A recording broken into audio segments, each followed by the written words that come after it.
From the Isles of Italy to McCarthyism in Los Angeles, we're going around the world today in Fake Nerds Podcast Land. Welcome, I'm Ryan Leopoulos, and I'm joined by my best buds in the world in episode 246, where we're talking about Luca and Snagglepuss Chronicles. Again, Ryan Leopoulos, joined by Sparks Witty. Hey, I'm mildly uncomfortable about the amount my thighs show up in this shot. Hell yeah, we're not changing that camera angle, isn't that right, Brandon T. McClure?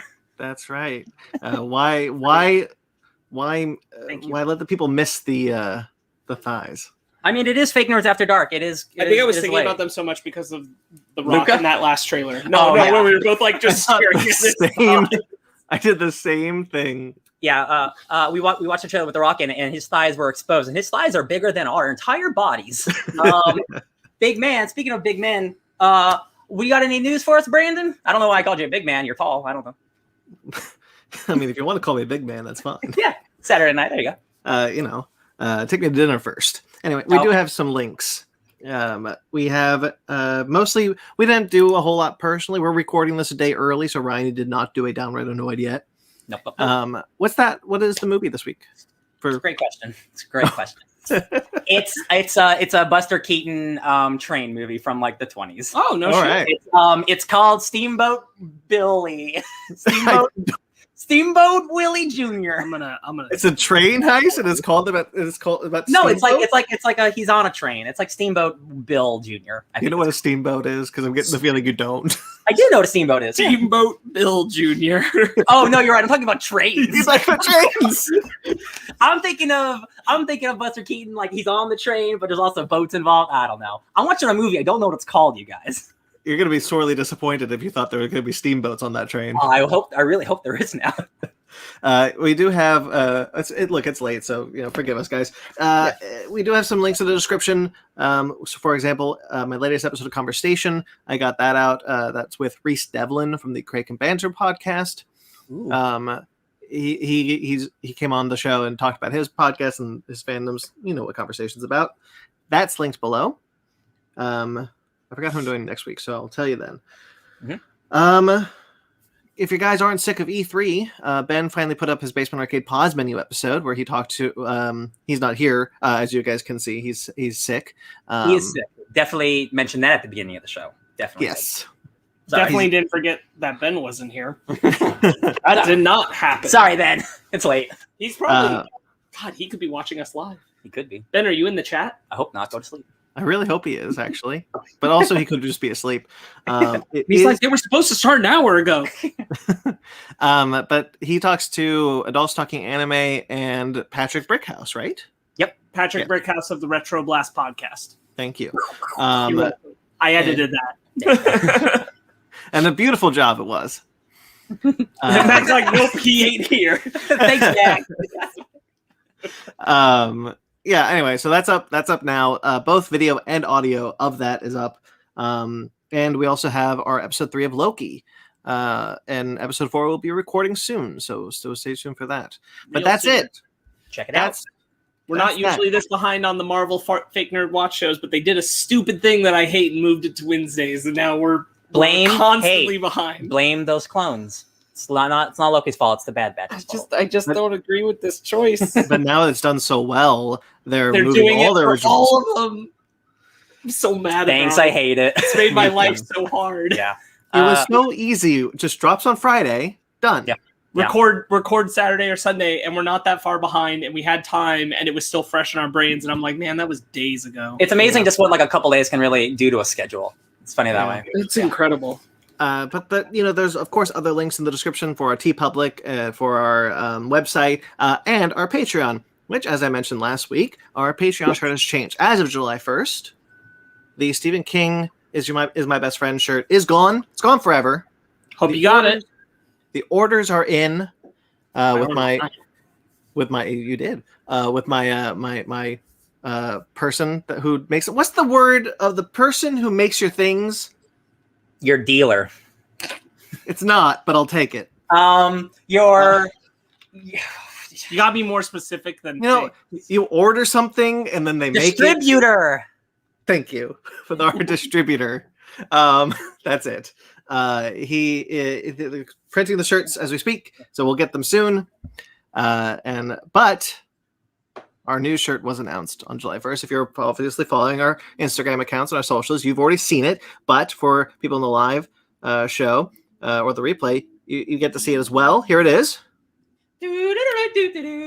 Don't be a dick. Hey, doesn't Space Jam come out this month? Oh man, yeah. It's like we planned it.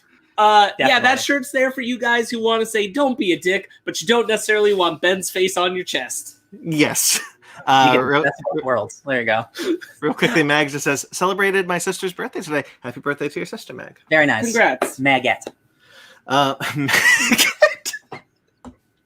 ETT. Yeah.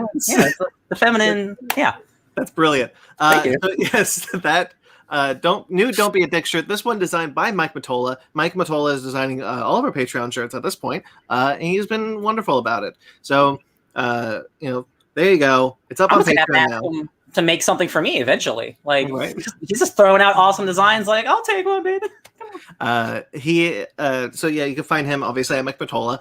We'll also speak more about him later in the episode. And that's on our $10 tier, and that will be up until October 1st, and then it's a new shirt. Spooky time. Ooh. Oh yeah. Oh, I should have timed that. I know what the next shirt is, but it's not a spooky one. That's okay. There's always next year.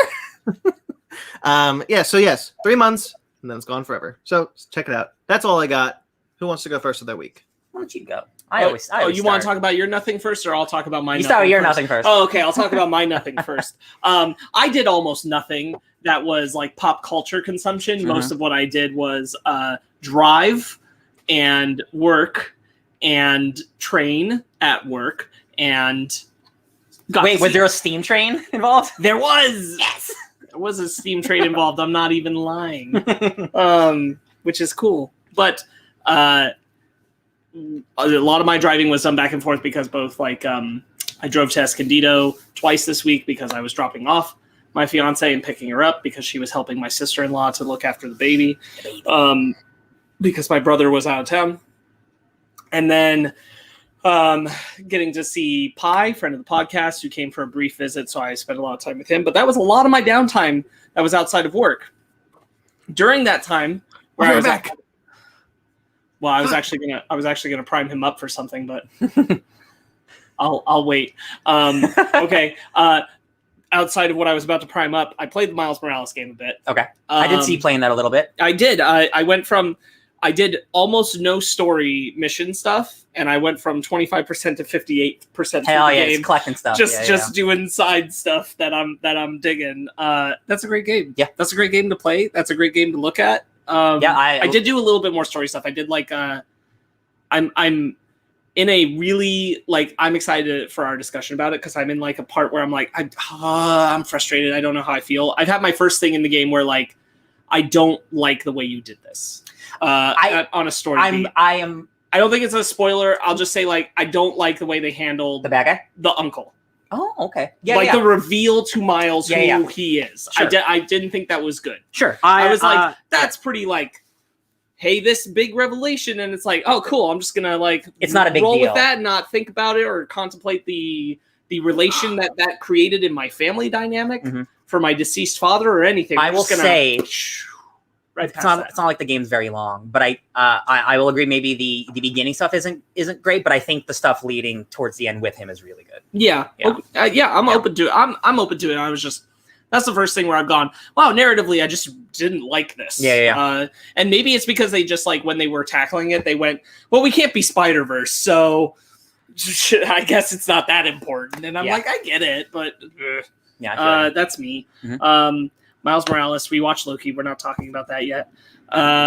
Honestly, the only other thing that I was going to mention is that Brandon did this too, which is what I was going to prime him up for, which is that we both put our hands on an Oculus Quest. Nice. This past weekend and had our first VR experience. Very first time. Yeah. Those are pretty cool, right? Very unique. I can definitely see where, me personally, I both what I really want out of that and what I fear out of that is doing Resident Evil 7. Oh, you will die because it's horrifying. Yeah, exactly. The VR on that, that's what I'd live for, and that's also what terrifies me. But I still didn't. What we played was I don't know what the name of the game is, but it's the shooter rhythm game. So Oh, no, okay, I don't know them. It's not super hot, but it's Beats per minute? maybe Bullets per minute? bullets BPM? per minute. Yeah. We talked about that game when it was announced, yeah. That's what Brandon and I played. It's cool. It's a really nice VR experience. I can see where there's a lot of value in getting to do it, especially if it's something like you'll actually put some time in. There's actually a sincere workout. It feels more true to like the athleticism of what they promised on the Wii is actually accessible in VR. Mm-hmm. I can see that.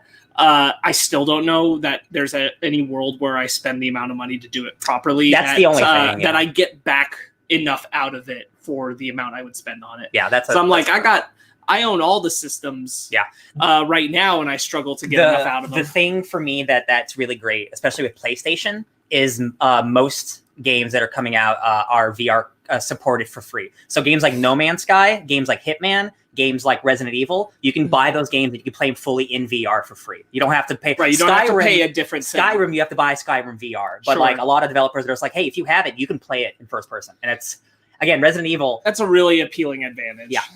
Yeah. Brandon, you think you're about to say something, sorry, but now you're drinking, so this is awful. Oh no, sorry. I a little out of breath because I had to run down and get my charger because it's terrifying when you're doing a live stream and your computer says 1%. That's pretty bad. So my bad. You're good. The Oculus was really cool. I don't recommend doing it high like I did. Oh, see, that's the only time I would ever do it. Because I mean, I'm a really expressive person anyway, but when Pi took it off of my face, I could not tell what reality was for a second. Oh, yeah, I get you. Yeah. I definitely did one of those like, oh yeah, here, let me just get that for you when he wasn't. Yeah. Downright nerdies in the chat. Hello, sir. Good to see you.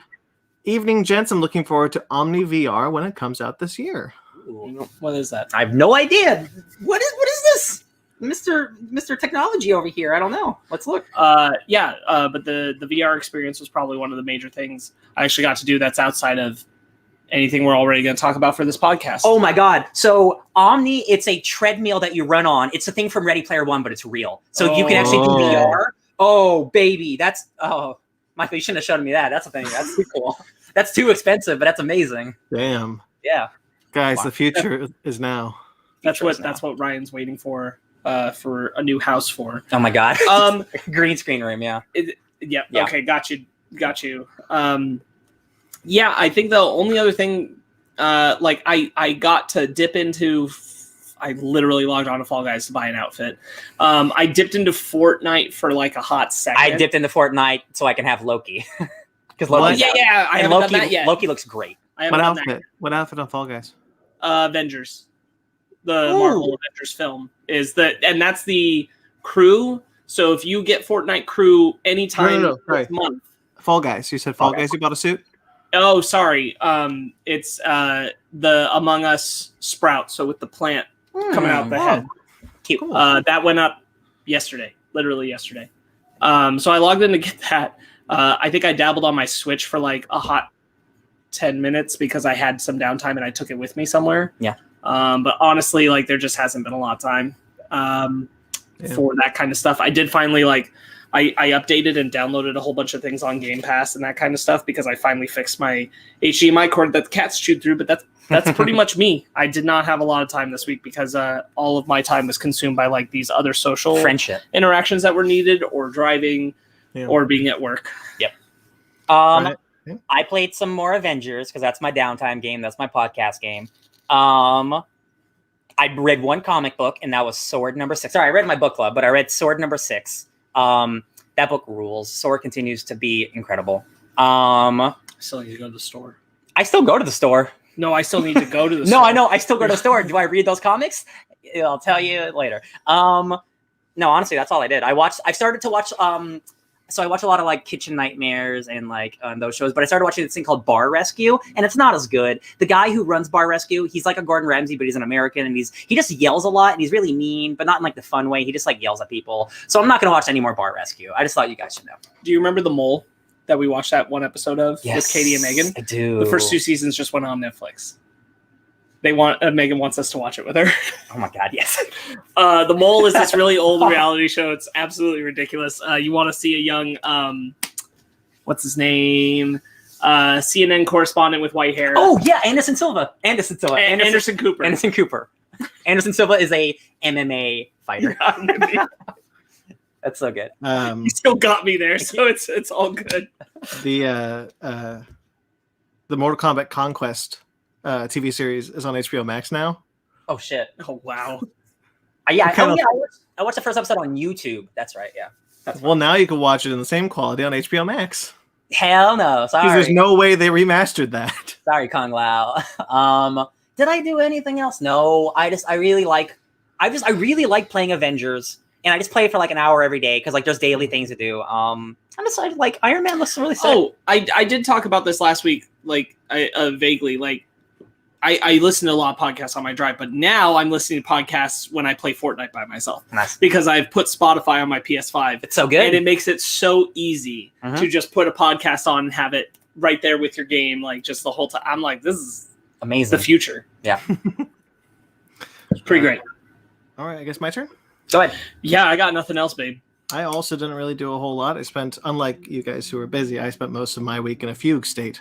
And going to a funeral where I said, yep, that's a dead body, to the dead body. Well, you're not wrong. Don't recommend doing that. No inaccuracies here. But I watched a lot of wood turning videos on YouTube. A lot of what? Wood turning. Remember when I was really into when I got into blacksmith? Really into blacksmithing. Oh, okay, yeah. Well, now it's wood turning. You get this thing, and it's like a pick, and like they spin the wood on the thing, and they make stuff out of it. It's really cool. Oh yeah. Okay. It's nice and zen, I'm sure. Yeah. I watch it to go to bed. I'm so happy that the internet allows for those kind of things where like you just want that as background or to like decrease your anxiety and beyond, because like no television channel would ever just continuously run stuff like that. One of my favorite shows growing up was a show called How Did This Get Made? And I love that show. It's literally just, how are pencils made? How are donuts made? How are cars made? And I'm just like, here's the entire process, and it's just a nice soothing narrator. I'm like, hell yeah, show me how this is made. Yeah. Sometimes they'll pour resin on the wood and make something and make the wood like perfectly circular, and they'll make the resin like all like goopy and swirly inside. Brandon, you need to get into glass blowing, my guy. Watch videos of glass. I feel like that's the next thing I'm doing. You lose your mind how cool like vases can become with glass and stuff. Yeah. Odd Taxi. Anime Odd Taxi. All right, Mag. I trust you. Interesting. Okay. I'm putting it in my list. Speaking of anime, if there are any taxis involved, though, I'm out. Speaking of anime, I started Godzilla Singular Point. Woo woo woo! I'm 5 episodes in, and I really like it. I'm not sure I get it, but I really like it. I watched 1 episode of Castlevania. Oh, nice.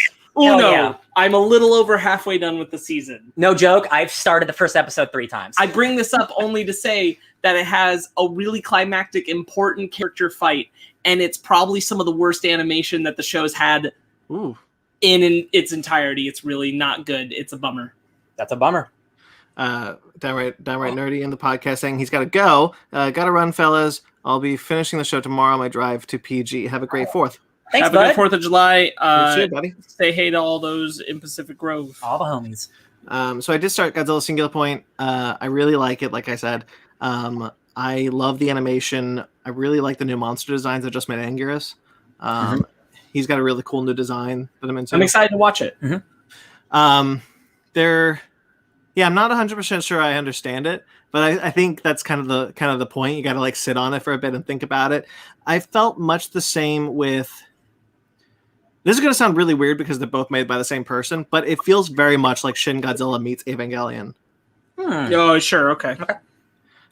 They, as an anime, tackling the things that they're tackling, like heavy weighted themes. I really like it. I'm really into it. I did want to sidestep back into that Castlevania thing for a hot second because I didn't just remember it. I actually did want to say something about it. It really bummed me out, guys.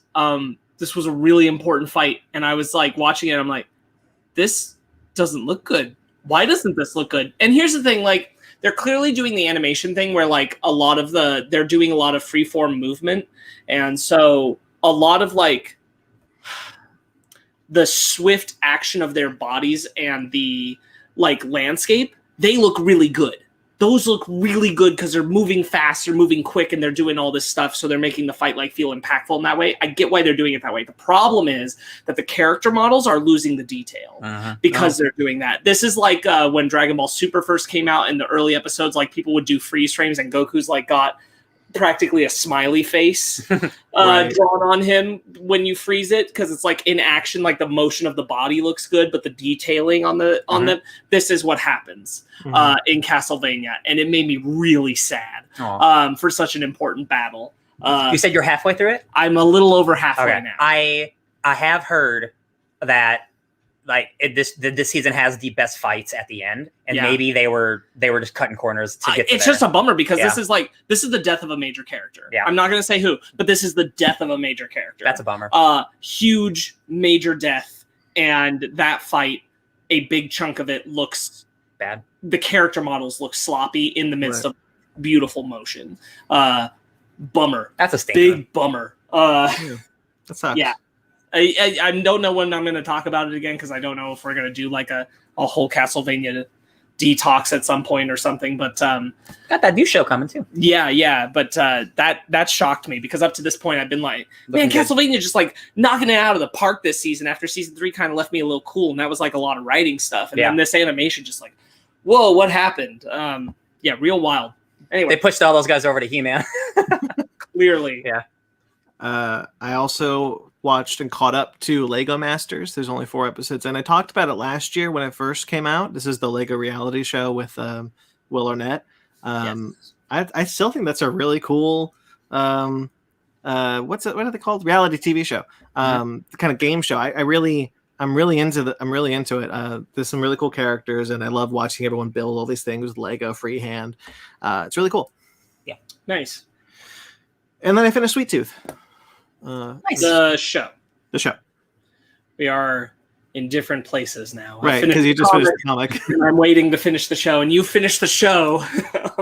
I already know, based on what you posted, that they didn't end it because it doesn't end properly, right? There's room. There's intended to be another season. Yeah, wild.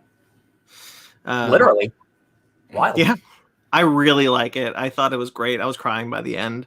I'm glad. I'm excited to keep it up because I like it. Yeah, I wanted to talk about that kid because I think he's excellent. The amount of like joyful optimism and wide-eyed wonder in that kid. He's so good in that role. Such perfect casting for what their version of Sweet Tooth, because he is very different than his comic book counterpart, as we discussed in our episode. Disgust. Yeah, okay. That's the kind of stuff you get on a Saturday night here at the Figure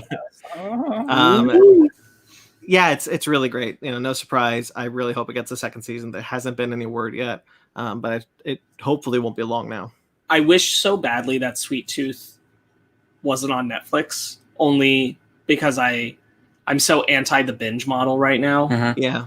Like, I obviously don't have the time. I just told you I'm a little over halfway through Castlevania. It's so much easier when they just release it one at a time. It really is, and it's really funny because while Pi was here, I had a discussion with him about it, and he's like, man, I just wish those Marvel shows would just drop the whole season at once, and I'm like, boy, am I so glad that they don't. Oh my god. Yeah. Oh god. Can you imagine? Yeah. I could, and wouldn't it be as fun? I also don't really like to binge. I know I told you I just finished the TV show, but we were doing like an episode a day because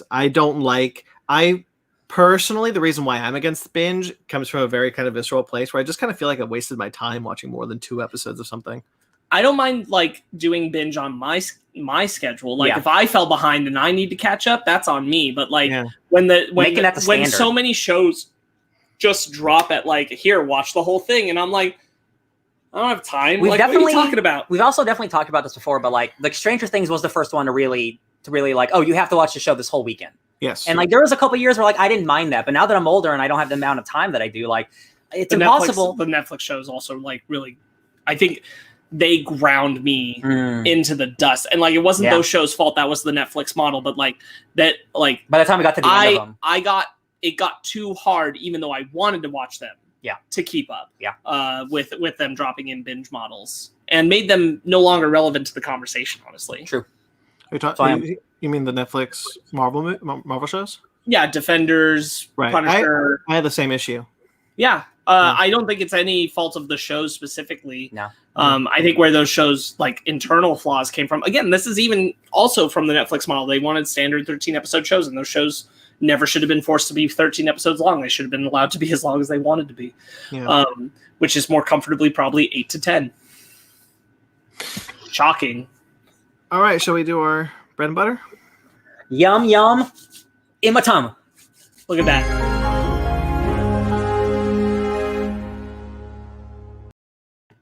New record. What'd you say, Sparks? I said 25 minutes, new record. Oh, wow. Back to the old days. Get the heck out of here, Ben. I don't need to hear you talk about Lego Mario for 30 minutes. Sorry, Ben. It is really cool, though. I love it. I'm glad he's happy about it. So we do have some sad news up top. Mm-hmm. Steve Sherman, who was an assistant and longtime collaborator to Jack Kirby, who also worked on comics and shows, most notably with Filmation back in the day when they were doing the Star Trek animated show and then the Shazam live action show. Oh, wow. We're talking like old stuff. Yeah. Old stuff. He passed away this week at the age of 72. All right. Rest in peace. And then I'm actually kind of bummed Ben's not here for this one. Felice Sampler, who played most notably Mimi from the Digimon Adventure series. Oh, okay. She passed away this week at the age of 67 due to a heart attack. Oh, that's a shame. Yeah. I remember Mimi. Yeah, that original. Yeah. That's Yeah, a she shame. was the one with the hat and the cactus. Gotcha. Bummer. Yeah. Really like that, that was the Fox dub. For Fox. Whatever dub came out in America, yes. 4 kids. Yeah. 4 kids, yeah. 4 kids. And she also continued to play Mimi into Try and the most recent film. Sure. Excellent. Okay. Moving into some other things. A lot of projects decided to start this week. And so It's almost like the pandemic is slowly coming to an end. Slowly. Not all around here the world. comes the Delta variant. Here it comes. Yes. Oh, geez, Louise. Right. So a lot of production started, and when there is a lot, I like to kind of highlight them. For example, Aquaman and the Lost Kingdom started filming. Boo. I'm just kidding. Yeah. Oh, the same day John Wick Chapter 4 also started filming. Aquaman, the code name for it is like Necronus, and that's one of the civilizations that it's not Atlantis. So it's going to be about dealing with rival like civilizations under the earth. And I'm like, It looked like it was cool. in the Arctic. It looked like it was in the Arctic. Yeah. Cold stuff. Pretty excited. Oh yeah. John Wick Chapter 4 started filming the same day, and on the same day, the sequel to Knives Out also started filming in Greece. Oh my God! You see his high pants? You see those high pants he was wearing? Love it. Dumb. One of the things I really like about Knives Out is it was the first time I ever saw Daniel Craig comfortable. Oh yeah. He's always looking like yeah. Right, and James Bond, he's got these really tight suits for his muscle definition. Yeah. But Knives Out, he's just in an overcoat. He's got a relaxed suit on. He's having a good time. He's vibing. Yeah. So I'm excited to see more of that. Ryan Johnson says the next Benoit Blanc adventure is filming. So beautiful. And Ethan Hawke was spotted on set. Kind of wish that it wasn't on Netflix. Not gonna lie. I agree. Yes. I have a feeling they'll put it in theaters though. I have a feeling they will as well. I don't love that. Yeah. But you know who got super paid? Ryan Johnson. Johnson. And that's all I could ever care about. That's all that matters. Yeah. Ethan Hawke was spotted on set, so he's in this movie. Wow, the Hawkster. It's crazy fast. And retraction from last week, Samara Weaving is not in this movie. I was fooled. You were fooled. So okay. Everyone else is in it. Everyone else and their mother is in it. So, And then finally, The Last of Us started filming the TV series on HBO. Oh my God, that's really happening. Yep, and that's exciting. They did it with the picture of the openings of they're in the car with the little girl in the back. Is there a picture of that online? Yeah. Keep talking. Yeah, and they just cast Joel's daughter. Just cast Joel's daughter, who is Nico Parker from Dumbo. She was the lead girl in Dumbo. Oh, the little mouse or whatever. Oh, that's amazing. So she'll play Sarah. Incredible. That's cool. That's really great that little girl's getting work. That character is in that for probably 7 seconds, less than. But she's 10 important. minutes. But she's important. But she is important. Oh my god, this show's really happening. And Tommy's there. Oh, this is crazy. Right. Man, Last of Us is like one of the greatest games of all time, and it's just like, oh my god, like they can't mess it up, man. They really can't. Oh man. Have faith. I do. It's the Chernobyl guy. Okay. Some Star Wars news. Star Wars Visions dropped this today. I almost missed it. This is the first look of Star Wars Visions and breakdown of what all these episodes are going to be. So we're going to get episodes called... Sorry, real quick. Visions is the anime? Yeah. Okay. Yes. Too many Star Wars shows. Star Wars, the Duel by Kamikaze Dauga, from JoJo's Bizarre Adventure. They do JoJo's Bizarre Adventure. Oh god. Dang. Oh my god, Star Wars JoJo. They have a short, so their short will be produced in black and white with occasional splashes of color and will focus on a story of self-sacrifice for the greater good. The short features new characters designed by Takashi Okazaki, who previously worked on Afro Samurai and Summer Wars. Oh hell yeah, baby. Okay. There's some footage of it already out. It's incredible. Yeah, so they released a first look, and it has them talking about Visions and also shows a ton of still frames of the show, and they look incredible. Yeah, I was trying to find some for Sparks here. It's incredible. Keep going. Sorry. Lop and Ocho is Golden Kamui's. Oh, yeah, it's real. Okay. I'm just showing him the trailer. Yeah. Okay. Yeah. So Golden Kamui's Gene Studios will produce the second story, which has a more comedic tone and a cute, colorful art style. We don't know much about that, but I think it's about droids. Sure. Judging by the first look that I saw.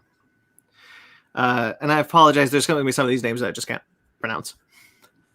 Tatooine Rhapsody by Studio Colorido. This short will be done in the style of a rock opera and will feature an appearance from bounty hunter Boba Fett.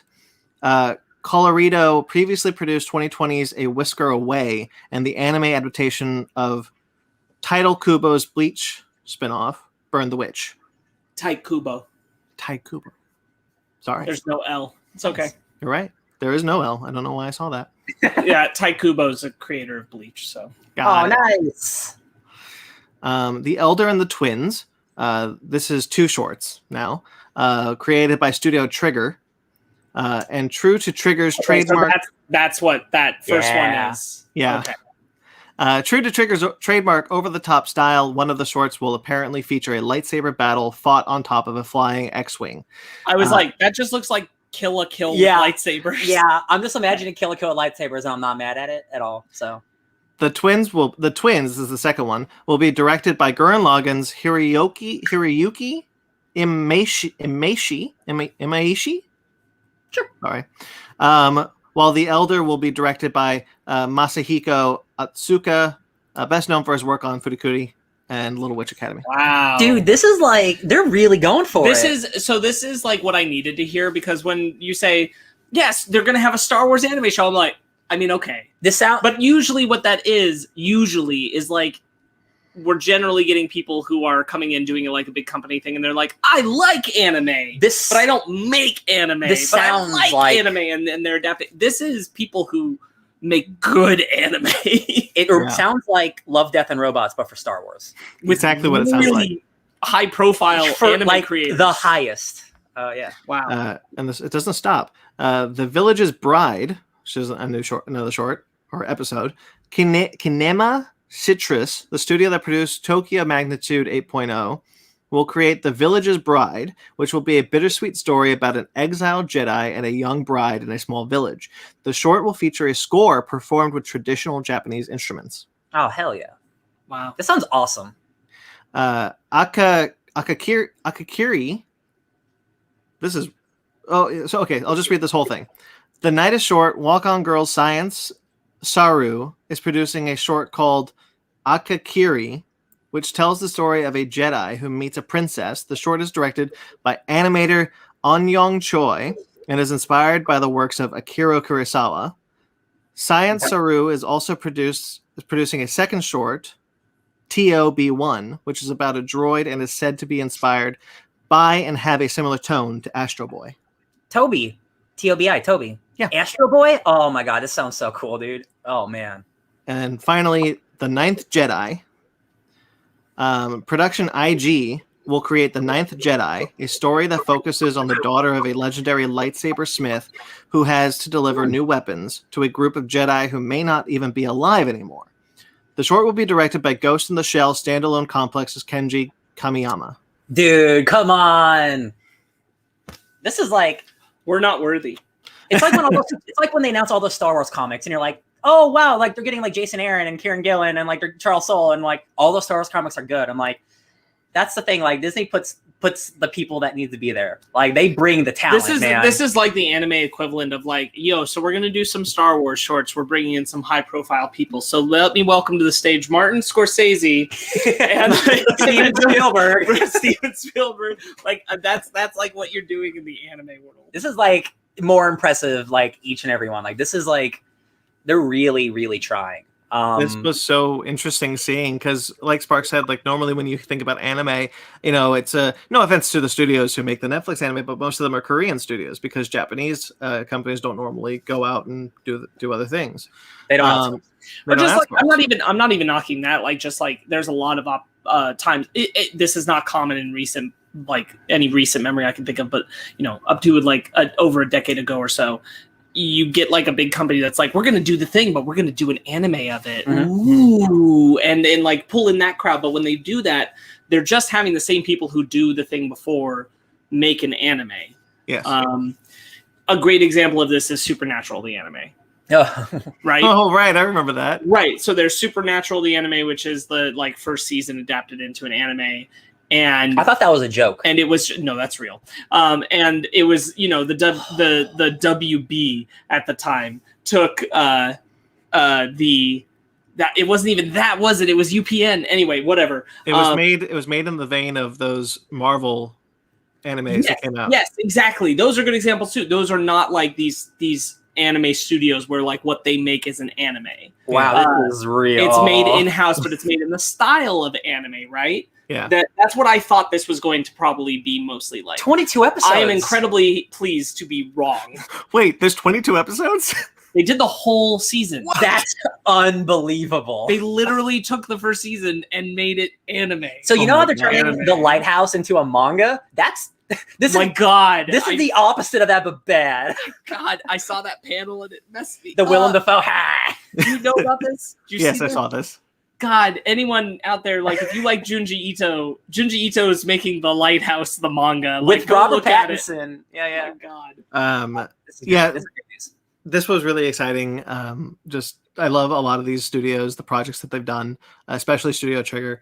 So that's just so cool. And apparently they approached Lucasfilm, like approached anime studios and said, "Do you want to do a Star Wars short?" No, that's great because like that's the step that usually in these circumstances they don't do. They're not willing to actually like engage with the people who actually make the thing that they're commodifying off of. Yeah. But this is wonderful. I didn't think they were going to go this far, and if they did, I didn't think we were going to get multiple major animation studios and animators. These people who are high profile, who make the anime you love to talk about the most. That's awesome. Like the names you listed are like literally like it's a royalty. It's anime royalty. Yeah. Like it's anime Martin Scorsese. Yeah. Like you did it. You're doing great. Do we know when? Last thing, do you know when any of this is happening? When it's coming September out? 22nd. Oh shit! Damn. Yeah. If you haven't watched it, I highly recommend watching the first look. It's some gorgeous animation on display. Mm-hmm. All right. So on to something probably less exciting than that. I probably should have ended with that, actually, considering how hyped that was. I didn't know everyone who was involved. I had no idea. That was wonderful. Okay, well, Batwoman was in the news this week. The TV show. The TV show. Got it. Yes. I'm behind. Go ahead. Apparently, they are looking to cast a Latinx or Afro-Latinx actor in her 30s to play Renee Montoya. That's true. It's like they want me to watch the show. Right? They also have eliminated Kate Kane's dad from the cast. Is that Dougray Scott, who plays Kate Kane's father, Jacob Kane, will not be returning for season 3. Do you like him? Yes. Is this not a good sign for the show, or is it just like a bummer? I mean, more than anything, it's just a further indication to me like they don't know everything in this season has been trying to patch a way to having the new Batwoman star in a world where her world doesn't revolve around Kate Kane. Yeah. And losing the head of the Crows. A little bit of losing something, I think. Yeah. Like, are they? It sounds like they're taking away stuff from Kate Kane's story so they can focus on like her new story and like take stuff. That's kind of like it's a bummer. Yeah. Renee Montoya is real cool though. Yeah, I like Renee. Montoya a lot. Don't do the thing where you just Ryan Wilder and Renee Montoya are going to get together. I really want Kate to get back together with Renee. No, that's exactly what they're going to do. I know. I'm only going to tell you that they announced the Renee Montoya thing 3 days after the showrunner said, we are going to bring her romantic interests back into focus in the next season. So make of that what you will. Renee and Kate deserve to be together, and it's Dan Didio's fault they're not right now. So. I am not caught up on the show, but I did see like vague information that implies maybe even Kate Kane herself is not sticking around. Okay. I don't know how they're going to go about that. What's going on? That's a bummer.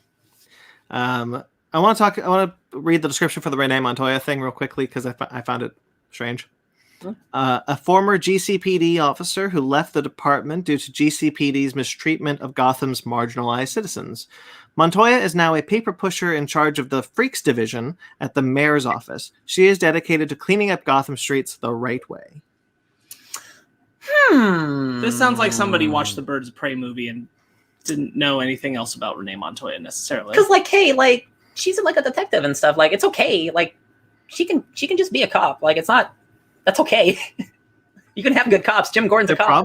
They're probably looking for an easier way to make her the Question. Oh, I guess. Yeah. Sure. If we know anything about the CW, they'll always rush to something a little too quickly and then not know what to do with it. No. Yep. Somebody save me. R.I.P. Kid Flash. Oh my God, I know. All right. Let's just like in one season introduce him and then immediately get him to Kid Flash. All right, and some surprising news. Good Omens was renewed for a second season at Amazon Prime. I still haven't watched that first one, but I hear it's real good. This will make me catch up to it quicker because I'm like, oh, cool. That's true. That's true. It's good enough to get a second season. Pressure's on. Yeah. There is no second book. They did the whole book in the first season.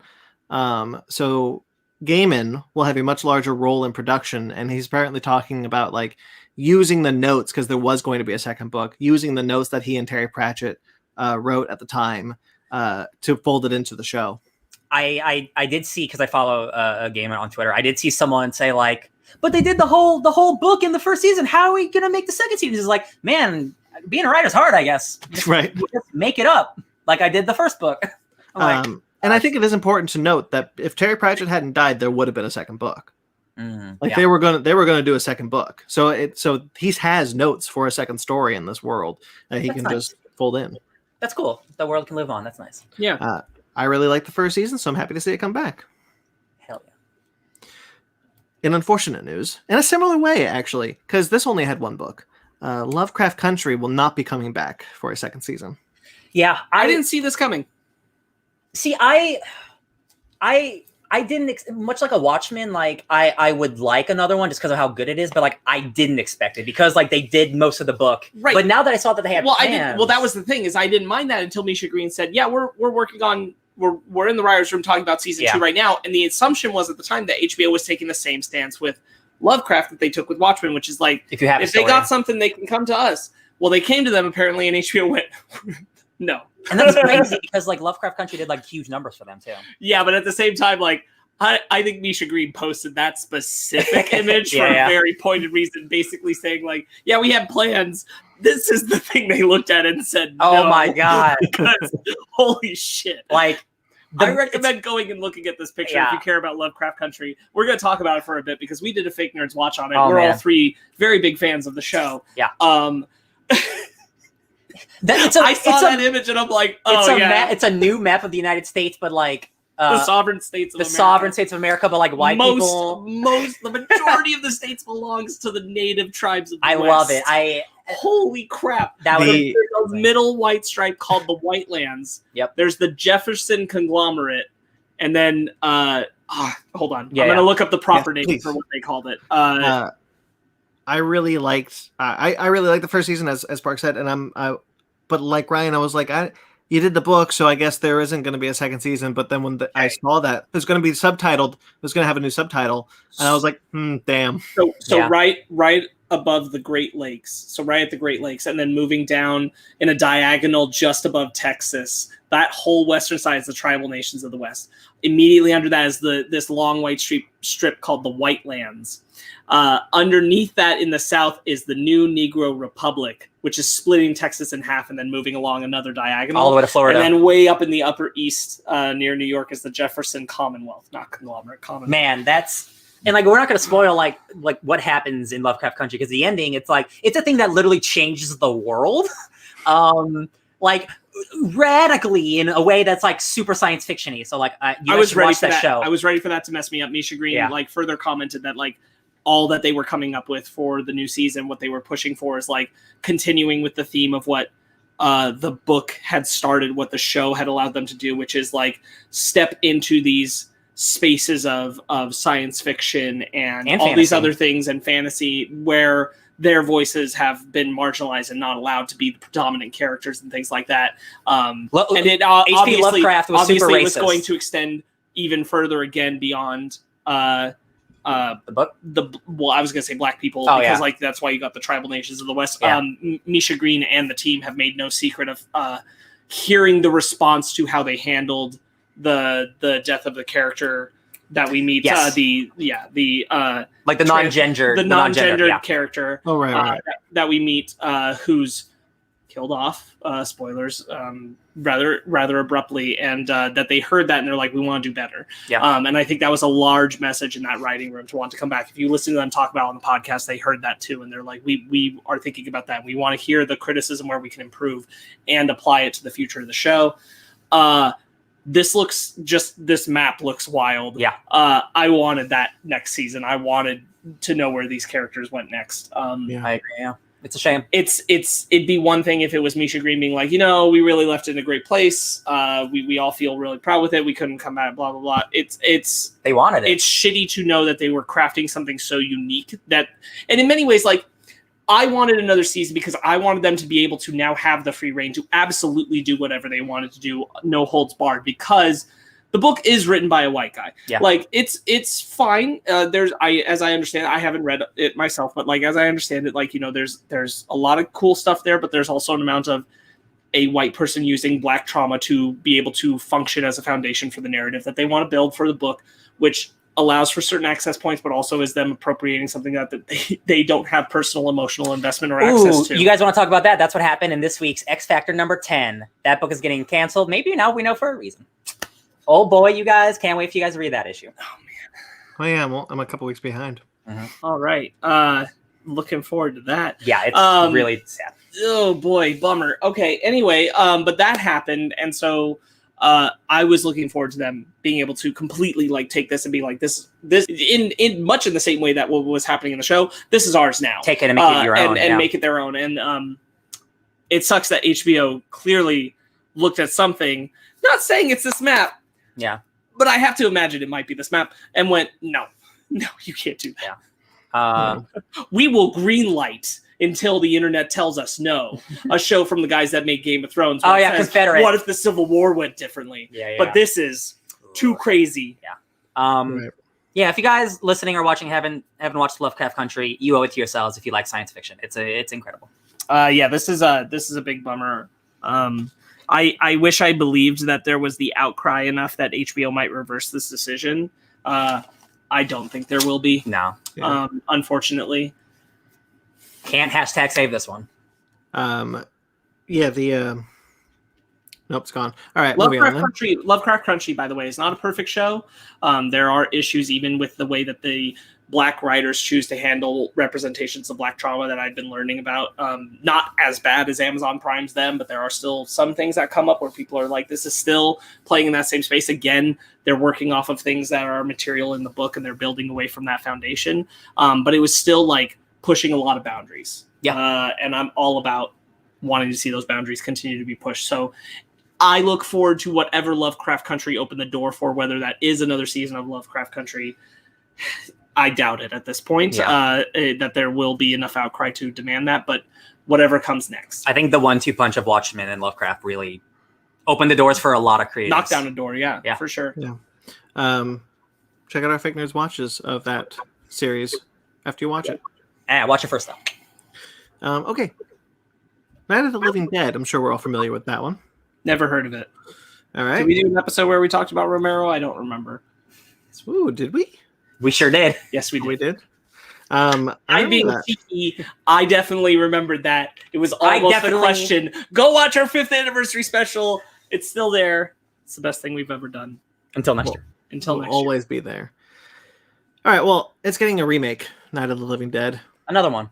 A animated adaptation called Night of the Animated Dead is coming from Warner Brothers. Okay. Tell me more.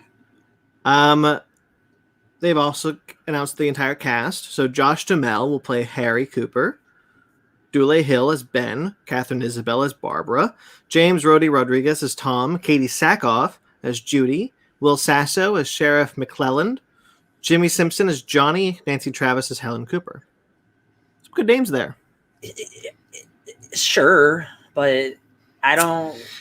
I'll tell you why I don't love this. The first initial reason is because I don't trust the animation to really be there. Yeah, do we know who's making it? Well, it's Warner Brothers. Oh, it's okay. I'm imagining it's going to look something like the Mortal Kombat movie. Oh, the director... Sorry, the Mortal Kombat animated No, films. I know. No, yeah. I don't need that. So Jason Axon, who directed a feature-length animated horror film in 2019 called To Your Last Breath, is directing this. I just don't need. I don't need it. I don't know. Having watched the original in the last year, I think that there's no good reason for this. I fear entirely the reason they want to do this is to make the zombies look scarier, more modern. Yeah. Not necessarily move faster, but be more modernized zombies. And I'm like, that's kind of not the point of the movie. Though, the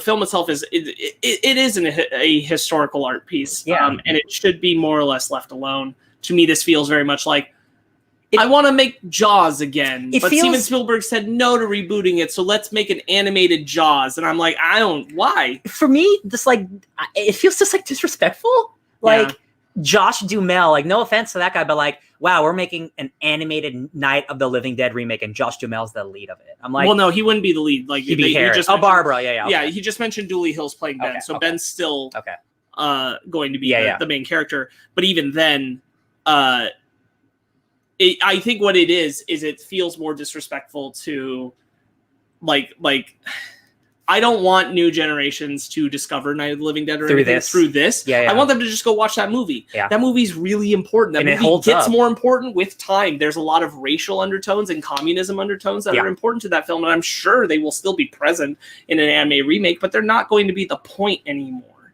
They're going to be like a sub-path on the point of making it visually entertaining. You do animation again because like you want to do something new with it, but like there's no new story to tell. If you're just going to do the movie from the 60s, it's about like, hey, spoilers, it's like it's racism allegory. Like, get it? Like, it's just going to be like scarier zombies and just like American voice actors. Like, there's nothing that will be improved whatsoever with this incarnation to me. I'm like, it just feels like a big flat. I couldn't care less, to be honest. Not to defend this film. That's not what I'm doing with this next sentence. I do recommend, Ryan, you should look up To Your Last Death. It looks really interesting. I think have you seen it? I'm only looking at it. I have not seen it, but it looks interesting. Is it To Your Last Breath or To Your Last Death? To Your Last Death. Okay. Yeah, I just like I'm sure like there will be there are talented people behind it. I like Dooley Hill. Sure. Yeah. I just let people go watch old things.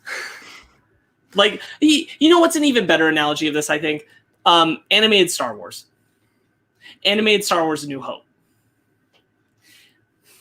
Nobody needs that. Yeah. That shouldn't be a thing. I don't need Star Wars: A New Hope animated with new voice actors playing those roles. The movie has its charm. You don't need to, even for the people who don't like it that much, I don't think that it should be remade to be animated to put some new coat on it. And again, this Night of the Living Dead, it just, that's not the movie I first go to when I hear animated. Like that movie, it's like a historically, politically like charged movie. It's not Transformers 3. You know, like you turn Transformers into an animated movie. You don't turn one of the most important political movies of it's just too much. I don't care anymore. It's just stupid. I think this is a bad idea. Sorry. That's fair. I've never seen the original, actually. You'd probably like it. I think so. You like good movies, I hope. Oh. Craig gets it though. Return of the Living Dead rules. That movie rules. Those zombies say brains. Oh, I love it. Speaking of Transformers, actually, you mentioned Transformers. Transformers: Age of the Beasts has cast Ron Perlman. What's it called? As Age of the Beasts. I thought it was Rise of the Beast. No, Age. So Rise of the Beast? Is it going to be Age of Extinction? We're having two ages? I'm pretty sure it's Rise of the Beast. It's Rise. We already have Age of Extinction. Well, anyway, Ron Perlman is going to be Optimus Primal. He has for him. A great voice. I cannot wait to see him be a Monkey Man. He's a good Lich King. And Fast and Furious presents Cypher. It's Rise. Yeah. Cypher? Cypher. So Fast and Furious presents Cypher is coming. That's not the full title, but Cypher's getting a movie. Okay. Vin Diesel has confirmed that a spin-off film starring Charlize Theron is being written. But he wasn't clear on whether or not this would be part of the female-led spin-off that was written in February, or if it's a different thing altogether. My brain tells me it's probably a different thing. I'd like to hope. Like Cypher's cool. I say I don't know if I need an origin, but honest to God, she's great. Like, if you're gonna do something that's going to deepen Cypher as a character, like it's actually going to be her movie and make us like kind of care but also hate her. It's her Cruella. By the time that we get to like the finale where they have to take her out, I'm here for it. Yeah. And then rebuild of Evangelion. Evangelion 3.0 plus 1.01, Thrice Upon a Time, the fourth movie in the rebuild of Evangelion series, will have its international debut on August 13th, exclusively to Amazon Prime. Netflix is crying right now.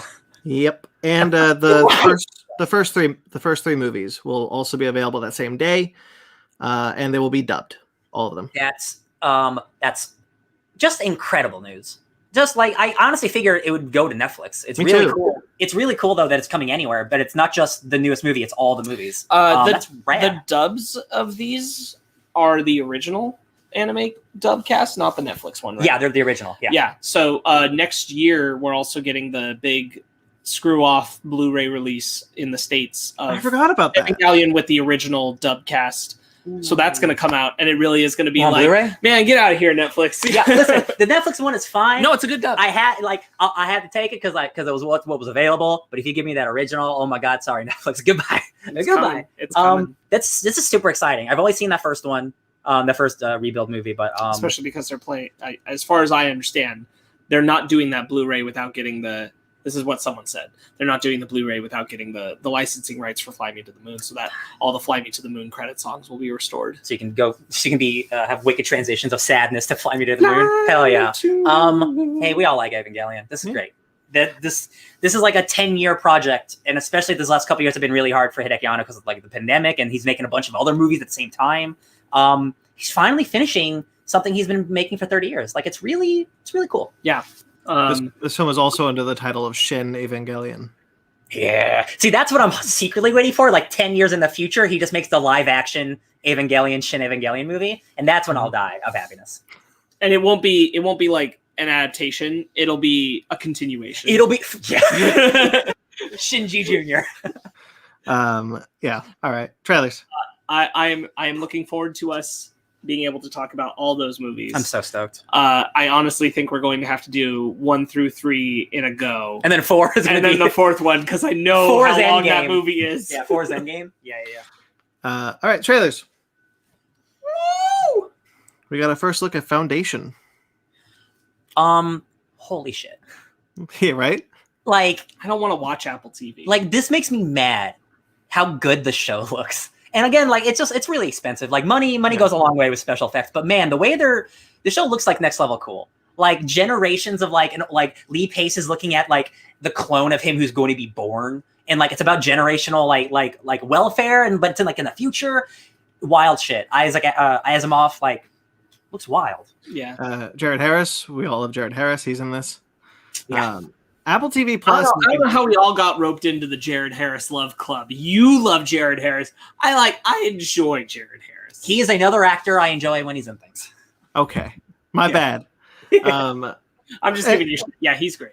But he's he's in this, and then so Apple TV Plus been getting a lot of really good press lately because Ted Lasso season 2 is coming, and apparently that's the best show on TV. Yeah, people will not shut up about Ted Lasso, and I'm just like, eventually.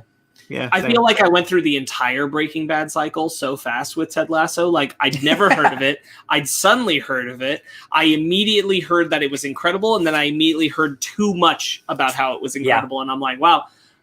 It went from, oh, I've never heard of this. I'll add it to my list. Oh, wow, I'm hearing a lot. I better move this up my list. And then you oh, wow, I'm going to move this right the hell out. I have seen one clip from it. Yeah. And it is truly, it's the Paddington of sports shows, Brandon. Is what is like that's I hear it's just like it's just a really wholesome guy, like, and it's like things are happening to him. He's like, guess what? I'm still nice. And I'm like, all right, cool. Paddington, but he's a coach. Cool. I'll watch it eventually. All right. Foundation looks hella cool. It does. All right. We got a full trailer for Blood Red Sky. Man, I'm ready for that movie to mess me up. Dude, Yeah, right? I am a big fan of Die Hard with vampires in the sky. Just whatever. Let's mix every movie together. I love the look. It will be very easy for this movie to please me. Yeah. And I love that they're not doing just like, oh, she's just a vampire with fangs. Like she turns into a gross bald vampire. This trailer, sorry, now I'm like all of it's starting to come back. This trailer has, I think, the perfect amount of showing me that there's much more than I think there will be. Yeah. Like there's a part where they're wandering through the snow. There's this big fire. There's all this stuff that's not on the plane without showing me too much. I was like, okay, this movie's bigger than I think it is, but I don't feel like I really know what's up. Mm-hmm. Great. Love to go into a movie like this that way. Hell yeah. Speaking of Netflix movies, the America the Motion Picture dropped, and apparently it's horrible. Oh, that's a shame. I mean, if you told me that, like, I guess I wouldn't be shocked. I was just hoping it would be. Yeah. I'm hoping it would be otherwise. I was too. Yeah. The Blood Red Sky looks really great. I like that she slowly transforms from just Dracula to Nosferatu. Yeah. Jolt. Thought this looked fascinating. I'm just unsure of what's like happening. Kind of like Good cast. it's just but like actors are in movies. That doesn't do it for me anymore. No, I know. I'm just saying, like, that's Yeah. a lot of what I got out of the trailers. Yeah, Like, we got a really good cast, and I'm like, cool. So like, is she like a mercenary, but also like she has to like be on electricity to live? Well, she Like, can't let her anger. She knows her anger is really bad. And she cuts loose when she gets really angry. So they use shock therapy so that she's not so angry. And then they're like, you don't need this anymore. Go kick ass. And so then she's able to let loose. Oh, okay. I'll wait for trailer 2 to explain that better for me. I'll say that I'm definitely, like, just from the snippets we got, I'm definitely concerned this is one of those movies. And unfortunately, they exist. And I'm like, I get why they exist, but it's one of those movies where, like, the fact that she's a woman is a thing that they're going to make her character state repeatedly and point it out and make the script point it out that she's a lady doing these things, when normally you'd be watching a movie about a man doing these things, but she's a lady, and they'll be like, man, look at this lady, like, killing us all like she's some kind of man. And I'm like, I mean, we can also just not talk about that. Yeah. It reminds me a lot of, like, movie I watched recently with I talked about on here with Peter Dinklage as the bad guy. Oh, but really he's the good guy. I can't remember. And it was I really hate you. I really whatever. I don't like you. The And I'm Netflix angry. movie, where her character was just so consistently like carrying the chip on her shoulder of how men underestimate her that she had to constantly bring it up in conversation. And I'm like, that's really not the point of what's going on. I care a lot. I care a lot. Yeah, that's it. That's the kind of thing that I'm worried this movie has is like I have no problem with like making female characters be in these roles and be these protagonists and that kind of thing. What I think is problematic is when we have a script that's like entirely driven around constantly like playing to that audience, reminding you that that's what they're doing. It feels like a 90s movie. Like that's what 90s movies like would that's do. something that they have to do. And unfortunately, like still a lot of movies do where they're like, we can't play in this space unless we acknowledge that this is not normal. And I'm like, no, we can actually just make this normal. Like, I mean, that it can just be. It's funny because you brought up Underworld, and that's a movie. That's a franchise from 20 years ago, and that's like nobody has her talk about the fact that she's a lady doing this. She's just a person in the movie. But that's because she's a vampire. Oh, that's right. They can do anything. Right. See, girls get it done, you guys. That's my only thing is that I felt it in the trailer. The one guy is that. like, "Oh, what are you gonna do to me?" Like, right, because whether it's the guys like the way they talk to her about it or the way she herself talks about it is like behaving like this is abnormal in the sense of not the action that's happening, but the fact that it's her and not a person like John Wick. Yeah. And I hate that that's something we still have in scripts. Hopefully that's not the whole film. I really hope so. And that was just a massive vibe of what I did get out of her character from this trailer is that's the thing. I really like Kate Beckinsale and I want to support her too. So I hope this movie is good. Yeah. Don't Breathe 2. All right, if you tell me to. So Brandon, the villain of the last movie is the hero of this movie now, I see. Yes, I've never seen the first film. Oh man, it's really good. That's what I hear. It's why I'm confused about this one, because spoilers, that guy's the bad guy in the first movie, and now he's the hero in this movie. Sparks, breathe. Please breathe. Thank you. I gotta go to the bathroom real bad, but like, I think the trailer it's a good trailer, but like knowing that like this is a bad dude who did bad things now, like you're supposed to be rooting for him. I'm just like they still have that moment in the trailer where they hint at that with him saying to the girl like, you don't know who you think he is, and he gets all don't tell her kind of attitude, and so I'm like, I just don't want to feel sympathy for him. Like, at all. Maybe they're not. Well, we still did. Like even in the first movie, yes, the moment that you're talking about is gross. There was a motivation to what he does. Yeah. That is sad. Yeah. You have sympathy, and then it's like, oh, but like you're a bad person now because of the thing that made you sympathetic at first. Yeah. Okay, I'll allow it. Okay, and so like you can still play in that space with him, but that doesn't mean we need to go full blown. Hero. Oh, he's redeemable. Yeah. Like saying he's redeemable and saying he's like complicated are two different things. That's true. I hope they lean more into the complicated. I hope so too, because the thing is like you didn't know a whole lot of like what was actually going to be at play in the original. Mm-hmm. So I hope we just don't know a whole lot of what actually is going to be at play in this one. That's a good point. You know what? That's a good point. You won me over a little bit. For all we know, he's grooming the little girl. It's true. Should still be a bad boy. You're right. Don't you need to use the restroom? You're right, and you know you're right. But now I want to talk about the next trailer so then I can go. Okay, you sure we can bounce around for a bit? Yeah, it's not that bad. The Many Saints of Newark. Oh my God, Newark. Newark.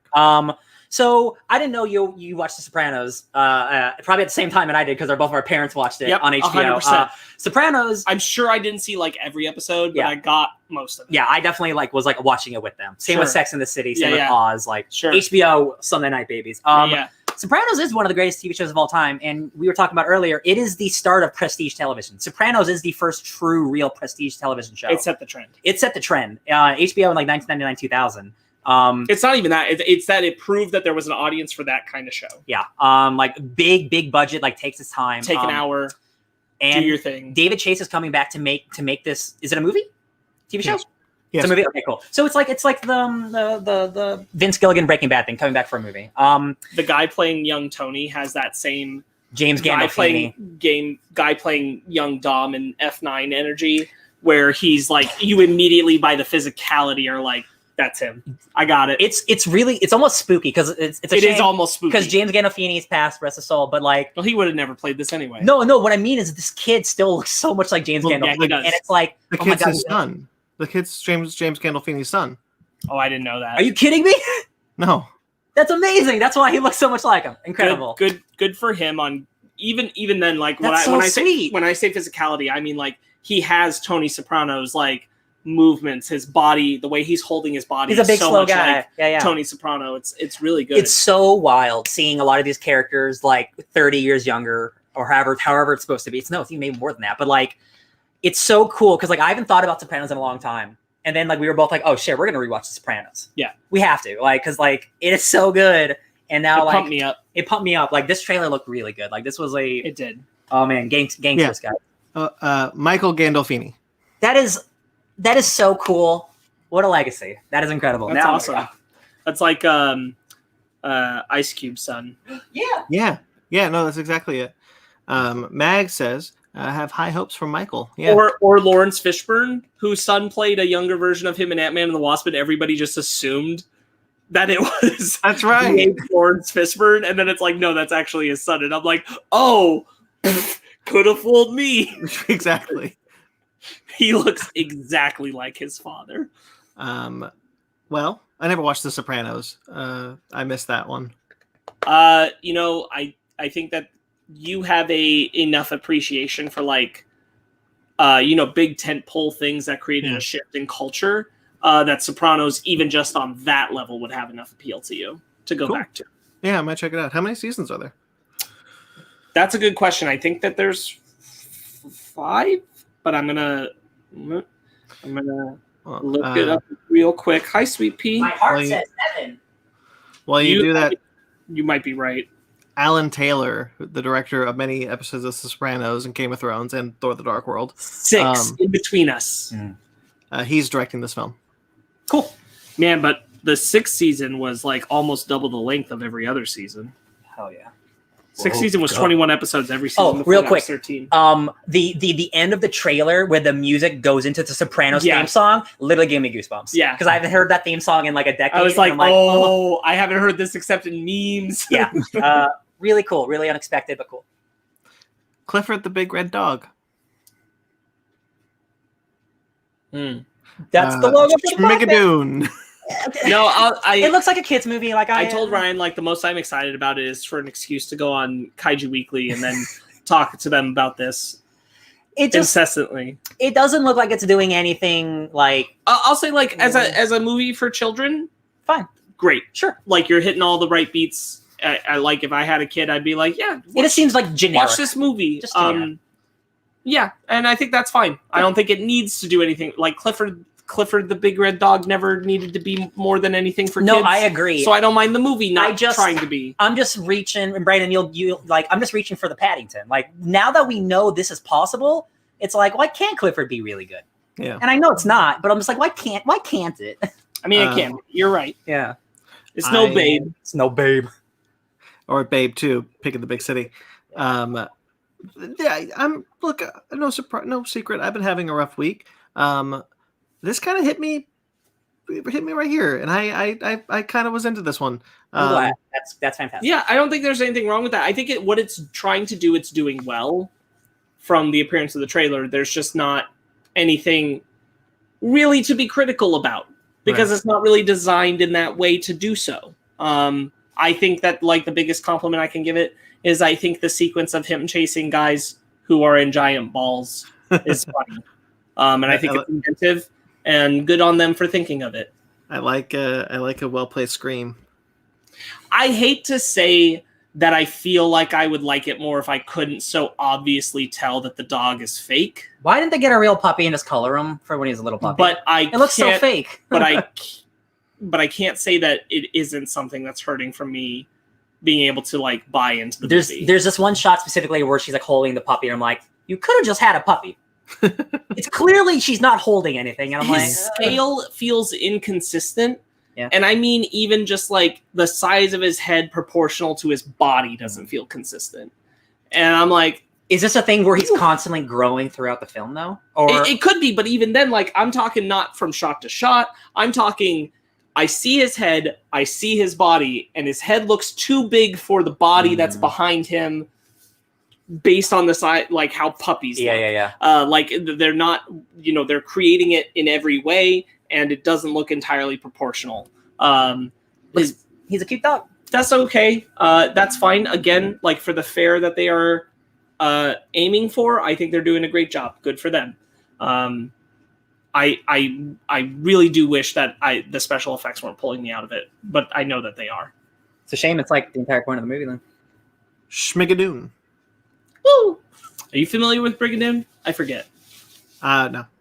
Okay, Brigadoon is a stage musical. Essentially, the plot is about people who end up in this village. Not this village, but a village where they become trapped and they have to like reconnect. It's also about like familial history. It's generational for the reason that they're here, but they have to learn a lot of things about themselves. Schmigadoon is a parody on that musical. Think spam a lot. It's a joke on that. Yeah, very much spam a lot. This looks great. Yeah, what do you think? Apple TV Plus again. Yeah, god damn. This week they're really trying to sell I told us. Ryan, like, my only thing is that, like, I don't want Apple to have a streaming service. I don't think they should. They don't need everything. They own so many things. They don't need a streaming service. But darn it, they're starting to get things that I want to see. Yeah. I thought this looked great. I really enjoyed this. It's a TV series, not a movie. A musical TV series should be fun. I like Keegan-Michael Key a lot. It's a really good cast all around. We got Kristen Chenoweth in there. Yeah. Cecily Strong is the Cecily lead. Strong. I'm really happy for Cecily Strong getting a lead like this. Yeah. I really it's speaking to me on a lot of levels. Yeah. Alan Cummings. Yeah. It's got the right amount of jokey vibe, very much in the vein of Brandon. You love it. Gallivant? I loved it. Gallivant. Yeah. Oh, Gallivant. I was thinking it the whole time. Oh, I love Gallivant. Masters of the Universe had a story trailer. I'm ready to get into He-Man, you guys. Yeah, Me too. Yeah. It's about time. This animation looks so good. I wish more Netflix animation looked this good. I was watching this and I posted this on Twitter, so I'm sure many people saw it. Look who's in the chat. Ben Magnet. Go to bed. Hi, Ben Magnet. Ben Man, we've been talking about you for a while. This became the Ben Magnet show for a second. Yeah, well, that's hour 15. Oh, yeah. Okay, so I have no attachment, love, interest in He-Man. I've never seen any He-Man property. I only know him through reputation and toy commercials. And when the Bear McCreary theme plays and he does the sword thing, and I almost teared up. I was so excited. Yeah, the action looks really sick. They're bringing all the characters. I have no idea who they are. It's awesome. I know there's Man at Arms. I know that guy, and also there's a guy where his eyes change and stuff, and I'm like, that guy's cool. That's about what I know about He-Man. I'm excited for Kevin Smith because I want Kevin Smith to have a win. Mark Bernardin is also working on the show, but that dude has wins. He has like Emmys and shit. Kevin Smith, unfortunately.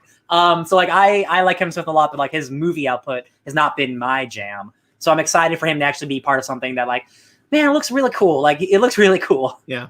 Made with a ton of love. Yeah. Yep. Yeah. I'm excited for it. I still wish Mark Hamill were pushing into that high register for Skeletor, but it's okay. Yeah. Yeah. I agree. He's capable. I'm just like, do it. Yeah. Do it. Ben Magnet also agrees. Ben Magnet in the chat, not the host, says He-Man looks dope. Yeah. It's true. All of it. We don't even know this is Ben. True. Oh my God, it might not be Ben. I'm pretty sure Ben hasn't been 27 for a couple years. So yeah. Oh my God, you're right. It's clearly not Ben. Big lies. It's another variant. Right. Mortal Kombat Legends Battle of the Realm. You guys like fights? I like fights. You guys want a lot of fights. Do you want a tournament movie? Because it looks like you're getting a tournament movie. There's just like a dozen fights in this trailer. It's amazing. I can't complain literally at all. There's no, like, it's called Mortal Kombat. I want to see him fight. Real quick, just a quick break from talking about Mortal Kombat. My favorite thing about Ben is that he feels the need, dear listeners, to tell us in the chat that it is in fact him. Like we don't know. Like we don't know. Like his friends don't know him super well and aren't joking. And I love that about Ben. It's one of my favorite things about Ben is that he's got to be sure we know Good on you, Ben. Get some rest. Anyway, Mortal Kombat looks great. I won't say looks great, but it does look like a good amount of more of what I liked in that first one. Yeah. I hope we get a little bit more of what we were asking for from this outing, which it looks like we might. Some really good fight stuff and maybe a little bit more character stuff. I like more character stuff. I'm hoping that's what's up. This does seem like, even though it's not as clear in the title, that this is Liu Kang's story, whereas the first one was Scorpion's story. This is going to be very Liu Kang centric, even as they bring in a whole slew of new characters. Oh yeah. Which I like that vibe. I like that idea that we might have like a focal point, like this is this character story with a bunch of other stuff. Because we saw Liu Kang in the previous one, but like it was Scorpion's movie. And if we're doing it like you do the story of MK1 through Scorpion and then MK2 and 3 through Liu Kang, the next one could focus on a different character, and like that'd be a great way to tell stories just through different characters. That'd be great. We're getting Kung Lao. Yeah, we're getting everybody. We're getting everybody. Literally, like Matt Mercer as Stryker. We announced that last week. Devora is in here. She's definitely getting fatalityed. I really like the voices so far that I'm hearing. We're getting some good Elder God stuff. Elder God stuff. Yeah. That's really exciting. Joel McHale, Johnny Cage does his move, the green. Flashback. Yeah, I'm excited to see how that comes about, considering like he's so unfamiliar with magic before in the original, so we'll see. Like he gets trained. He's been doing training, so we'll see how that all comes around. It's his what's the called? Mortal Kombat stupid thing? What's it called? His power. His Kana. His what? Kana. Arcana. His Arcana is a flash kick. His Arcana. Hey, that movie's fun, but some things. Sometimes you don't need to explain a thing. Sometimes, yeah, they can just flash kick. But I'm really glad that they're coming. I was definitely nervous right after we reviewed it. We're like, overall, very positive. Yeah. Very cool thing, a nice thing for Mortal Kombat fans to have, and certainly an easy realm for them to do more. Another realm. And I'm glad that they are, in fact, pursuing that we are getting another one, and another one so soon. Yeah, because that came out last year, right? Yeah. I didn't anticipate this to come up so abruptly, but I'm happy for it. I pre-ordered it. Me too. We will talk about it on the show. Any excuse to talk about more MK? I'm happy. And then Jungle Cruise. Thunder Thighs. It's cute. Like there's not a lot to say about this. This is the D23 trailers I've talked about before. But now they've both filmed their own like at home stuff recently. So has the CG been done like that for 2 years too? No, some of the sequences like near the end of the trailers are newer. Okay. They're the things from like more recent trailers. They weren't the things we saw at D23. But most of what you see in these ones is what we saw when they teased Jungle Cruise at D23. We saw these character trailers, and honestly, you've seen more than you think. From these trailers didn't really show you that much. They show you a lot of the setup. It was a lot of the basic stuff. I think some of the visuals have actually changed since those original showings. But honestly, I saw them once at an event 2 years ago. But this is what they did. They came out on stage and they did this bit where Emily Blunt played her trailer after Dwayne Johnson had played what he said was the real trailer. And she's like, that's not the trailer. And they have these ADR voiceovers where they're talking about themselves as the protagonist, and making the other look more like the sidekick, but they're sharing it's cute. It's nice. It's fine. I'm excited for this movie, man. I really hope we're getting like another. I don't need everything to become a franchise, but like I could use another Pirates. I would really like another fun adventure movie with like a bunch of hot celebs doing stupid stuff. Like another Mummy. Give me another Mummy. I watched the pitch meeting, Pirates of the Caribbean 5. Recently, me too. I forgot how bad that movie is. If you guys remember, I was the last one to see that, and yeah, you guys are right. That movie's it bums. I can't talk about it. That's why we decided we couldn't talk about it on the podcast because we were like, it's absolutely depressing and sad and infuriating how bad that movie is, and I don't want to talk. Brandon, they did the safe thing from Fast 5, but they did it worse in a movie. And there's a point where you can see the wheels on the thing, and I'm like, are they even trying? Are you even trying? You heard all about like most of his scenes, Johnny Depp. Like even in one of them, you can see like he had the AirPod where someone was feeding him his lines. Yeah, unbelievable. What was the what are they called? Corridor Digital did a breakdown of the Mummy today. I just watched it today. Yeah. That kind of swashbuckling adventure that The Mummy, Pirates of the Caribbean. I missed that, and I'd like this to be another entry in that. I agree. Well, if this doesn't scratch that itch, I'm sure that Uncharted movie that's coming. Let's do a topic. Anyway, I'm excited about Jungle Cruise. I think it's cute that they released these things that they were sitting on, so that's fun. Yeah. All right.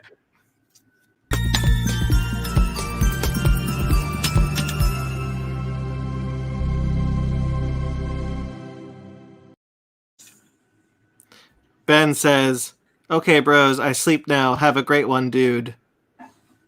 Good night." Sure. And then Mag is just being really nice to Ben in the chats. All right.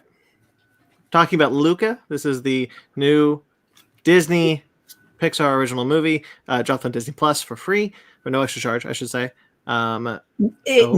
Nice for people to watch this movie at their house for free. Very nice.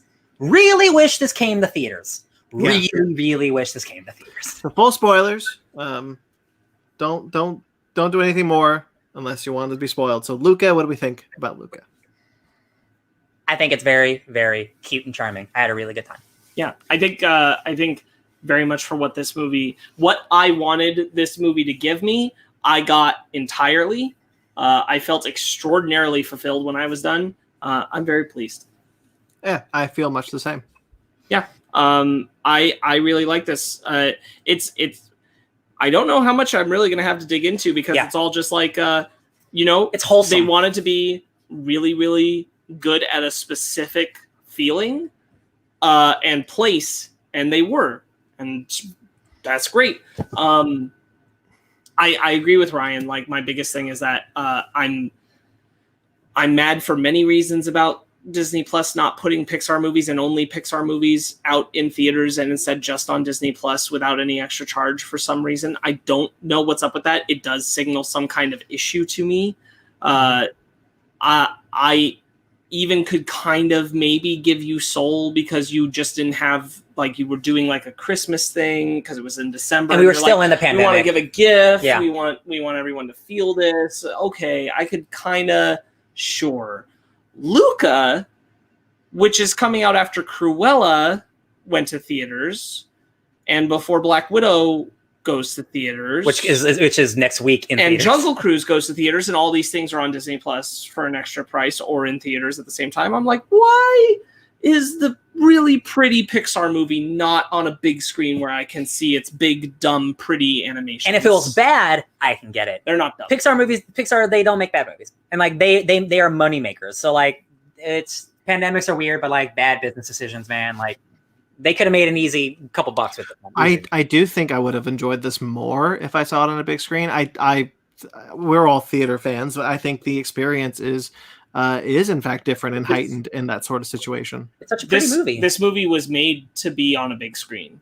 It's literally it's about like all of the like, first nature, the first time you experience it. It's these beautiful sweeping shots of the landscape and his daydreams in this pastel looking animation, which is gorgeous. Yeah. This movie should have been on big screens, and I remain frustrated that it wasn't. Because I watched it tonight here at home, and I was like, this is absolutely enrapturing. I hate that I can't see this on a larger screen. That I don't even have that option is upsetting.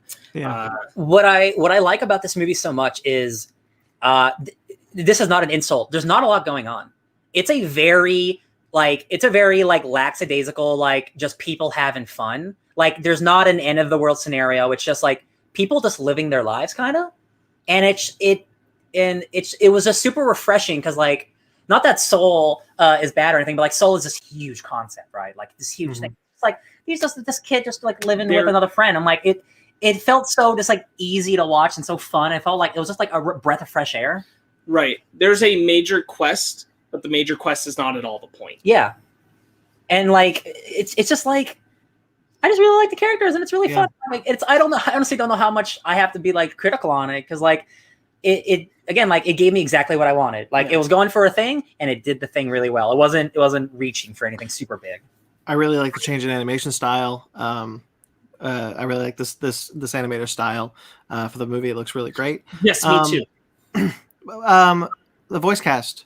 I think the two boys are really great. It's Jacob Tremblay from Good Boys and the kid who plays Freddy.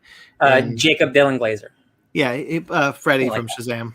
Yeah, Freddy from Shazam and young Will from It. Yeah, it's a gazebo. It's a gazebo. I forgot about that. I think they're both great. I think the whole cast is great. As Ryan pointed out to me, like most of the cast is Italian, like the smaller characters, and they do the Italian translation as well. This is much like a Coco situation. That's really cool. Which I think is awesome. Luca, yes, it's the person behind this is the one who made La Luna for Pixar, which you can also watch on Disney Plus, and it's very clear and obvious. It's very the same style. The dad in both is the same. Juliet's dad in Luca is very much the dad in the middle generation of La Luna. They're very similar in their basic structure design as dads.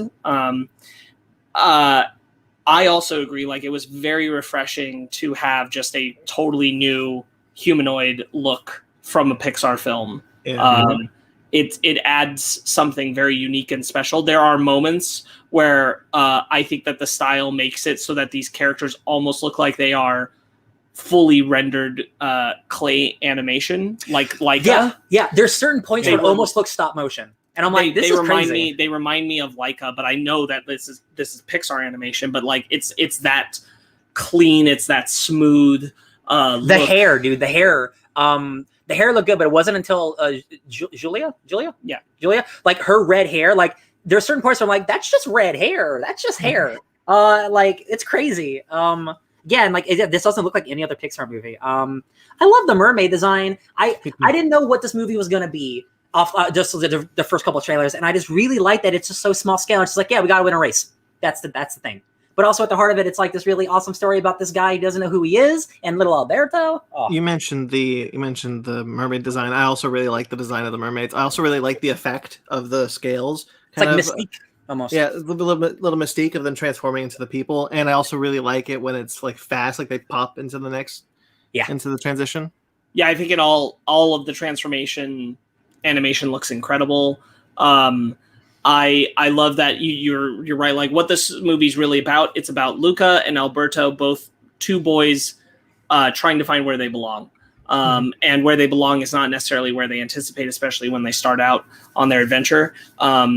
I really like, I think that it's very easy to make the obnoxious character that Alberto starts as hard to fully come around on. And I feel like Alberto's arc through the film is really good. Yeah.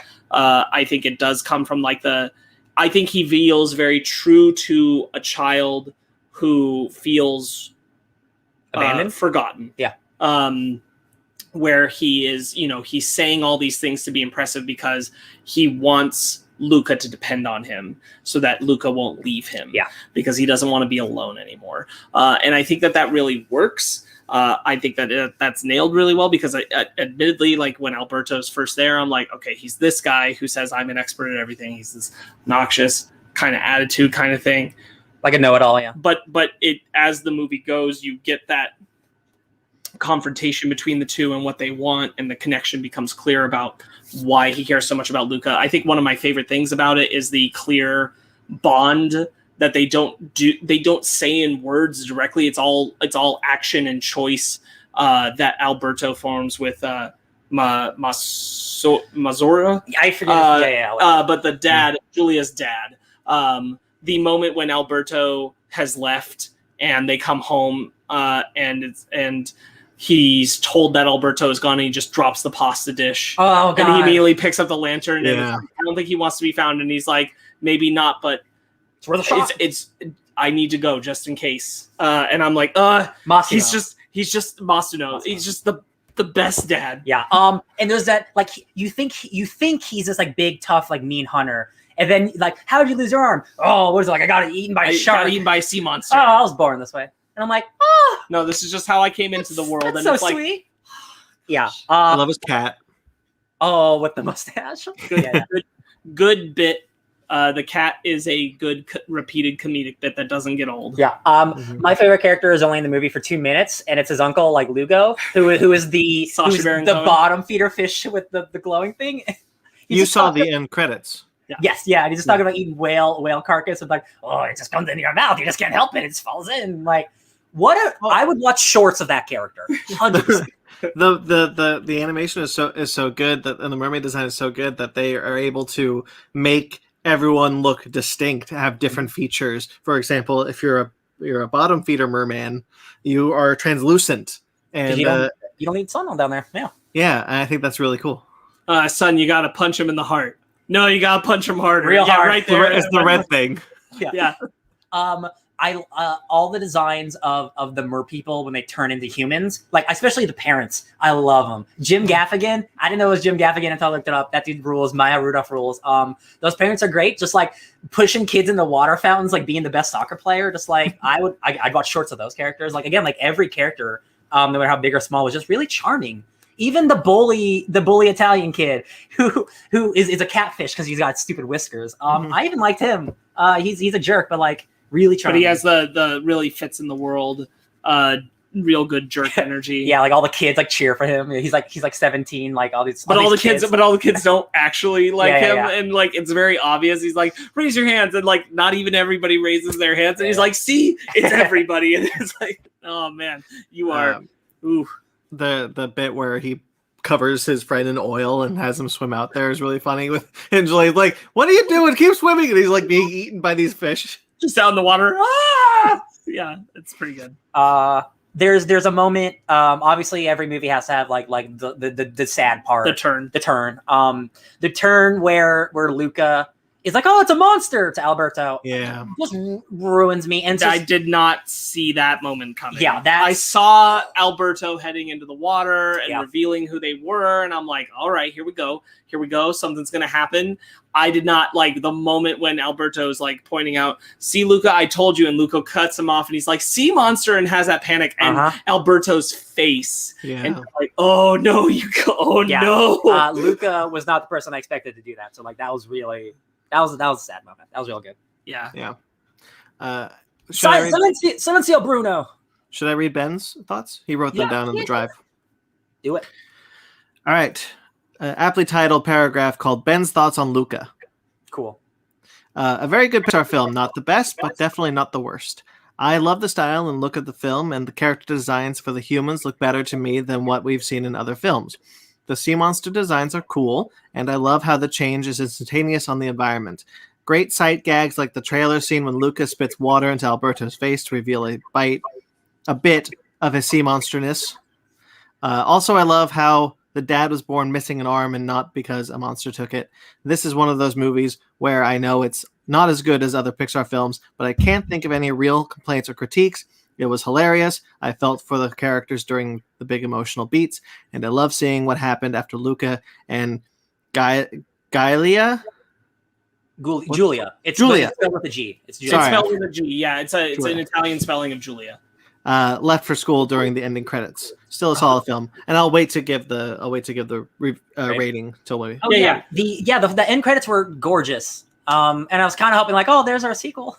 I want to speak to Ben's point where he's saying like, I know it's not as good as other Pixar films, and I'm like, I don't know if that's necessarily the assessment I would make about it, Ben. I think that it's fine and fair to say, and I would agree that there are other Pixar films that maybe speak to me more. I think this is just as strong as probably the strongest Pixar films that are around. What this movie is going for, it nails in every way 100% of the time. Mm-hmm. That might not speak to all of us the same way or as much as like other Pixar moments have. I can certainly think of a couple off the top of my head. But it really captures what it wants to. A good example of that is I really like Monsters University. When I watched it, it really connected with me in a way that Monsters Inc. didn't. Yeah, I agree. I think that's a great example. Monsters University is actually pretty high on my list for the same reason. Yeah, I think that this is a really, really strong Pixar film. I think this is the strongest that they've put out in a while. Onward and Soul, both of them I really enjoy, but I do think they have shortcomings. I struggle to think of one for Luca. I agree. I think Luca went for something specific and it got it in every way. It got the charm, it got the wonder, it got the friendship, it got the beauty. I did not expect the movie to end the way it did, in the place that it did with the train. Oh yeah. I thought that was an incredibly powerful finale. Dude, the wink that Julia gives to Alberto at the end. He's like, "Oh, so you know your Vespa? Yeah, I actually bought that Vespa. I sold it." Like, oh my god, you're so good, Alberto. Yeah, and that he's staying with the dad, and it's so hard for them to do things without each other. And he has that last bit where he's like, "You got me off the island. I'm gonna be okay. I'm okay." Yeah, like, yeah.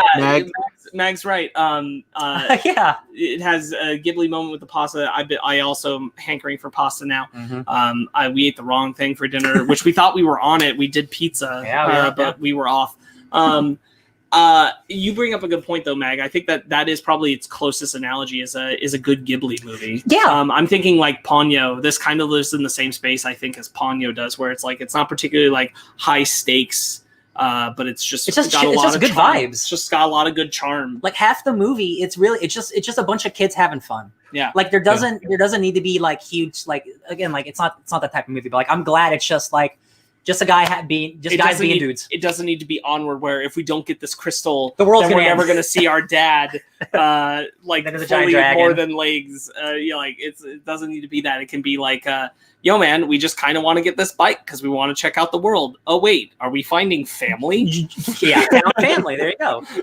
Like Julia's great too because like she has a place that is her home, but when she comes here, she feels like an outsider. So she tries to make herself like everyone else, and like they're just like, oh, there's the girl who vomits. I'm like, oh. I think the use of the grandma character was really good. Oh, grandma's the best. It never felt like a bit.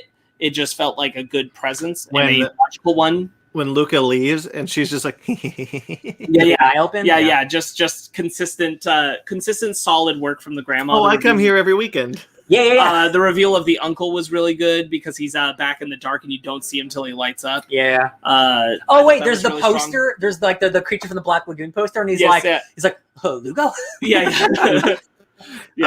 There was the one bit that I'm sorry, I'm out of it today. That's okay. I forgot what it was. Oh well, it's good. I think all the bits of the parents looking for Luca. I thought that was a good use of that concept where like they can be passing each other in the town, but they don't know it because they've never seen each other in their human forms, so they don't know who to look out for. Yeah. Strong use of the dolphin bit, so that Luca actually knows they're around, but they don't know he's there yet. I thought all of that was very clever, very well worked around. Yeah. Oh, I love the concept of the fish as sheep. The sheepfish. Fish are dumb. Yeah. Fish are I like fish guys, but fish are dumb. Dumb. If they weren't dumb, we wouldn't be able to keep pulling them out in like gigantic nets from the ocean after like 70 years of doing that. Sure. We wouldn't be able to do it still, but we can. They're stupid. They are a wet vegetable, and this treated them as such. I've never heard that. That's great. A wet vegetable. I gotta give credit. Kyle Kinane has a whole bit where he calls fish are a wet vegetable. They're just sitting there waiting to be plucked. Oh, true. There's a lot. I thought that was really good. There's like 6 sequences where like Luca's just daydreaming. And just like, it's like, oh, this is what I'm thinking of. And every one of them wild Vespas. Yeah, just wild Vespas, like wild horses. Beautiful. Wild dolphins. If you notice, they spring up over the flowers like dolphins because that's his concept of horses. Yeah, because like sleeping under the fishes. Yes, that's his concept of how animals move on land is still this. That's incredible. Which is really good. I really like the reveal of the 2 old ladies in the town. Me too. Sea monsters. Thought that was great. Yeah. I do love, like, I don't feel that the turn on like, oh yeah, we're all cool with sea monsters now is too slick, because it's clearly like because Julia's dad speaks Massimo, up for them, yeah, and he's like, yo, like, I'll kill I'm you. a one-armed man that will kill you. Like, opens his eyes and he's like, I'm looking all at you. Yeah. He's very much reminiscent of the dad from Cloudy with a Chance of Meatballs in that way. That's who I'm thinking of. Yes. That's who the character I was thinking of. Yeah, where you rarely see his eyes except when the eyebrows are Yep. raised just a little. It's very reminiscent of that too. 100%. He's got that energy. Real quickly, Joe 47771 is in the chat and says some fish are dumber than others. That's true. But like, it's also like people. Like, I'm pretty dumb. There's so, like, always a dumber fish. there's always There's always a dumber fish. Oh no. I think that it's really strong because it is just like you are a small enough village where like if that guy who could probably kill anybody in this village if they rub him the wrong way says they're fine, Yeah. they're fine. That's the end of the debate about it, guys. Then they'll be sleeping with the fishes. Yeah. You mentioned the uncle in the dark in the corner of the house, and as you just illuminate, it's terrifying. I love it. It shocked me the first when we first see it. I was like, oh. I didn't know what this was going to be. Again, like he's barely in the movie, but like his eyes are just always wonking around. I'm just like, I just want to listen to this character. Like, I just want to listen to Sacha Baron Cohen be a silly fish all day. The Creature of the Black Lagoon gag is so good. It is, yeah. Yeah, great. What else am I missing? I think the emotional beats are really good. Like again, like the sad stuff I think works. I think it was a much stronger choice to have Alberto's dad have just abandoned him rather than die. Yes, I agree. I think that leaves a different kind of mark and impact, and I think they use that well for the story. Mm-hmm. That's and I thought they did a good job of how Luca comes to Alberto and says, "I'm sorry," and you know how that ultimately resolves Alberto running to him during the race, bringing the umbrella. Oh God, so good. They have a really good, touching connection to each other. I really liked it. Yeah, and they win. Well, and they win. One other thing in Luca's Daydreams, one of my favorites is the one where it's him going to space and then going to Rome, flying on Da Vinci's machines, and I'm like, what a great montage of like conveying him learning about human stuff. Mm-hmm. Beautiful. Like I understood immediately, he's learning about these things without words. We're just going through it, and I'm like, this is great, this is fantastic, it's beautiful.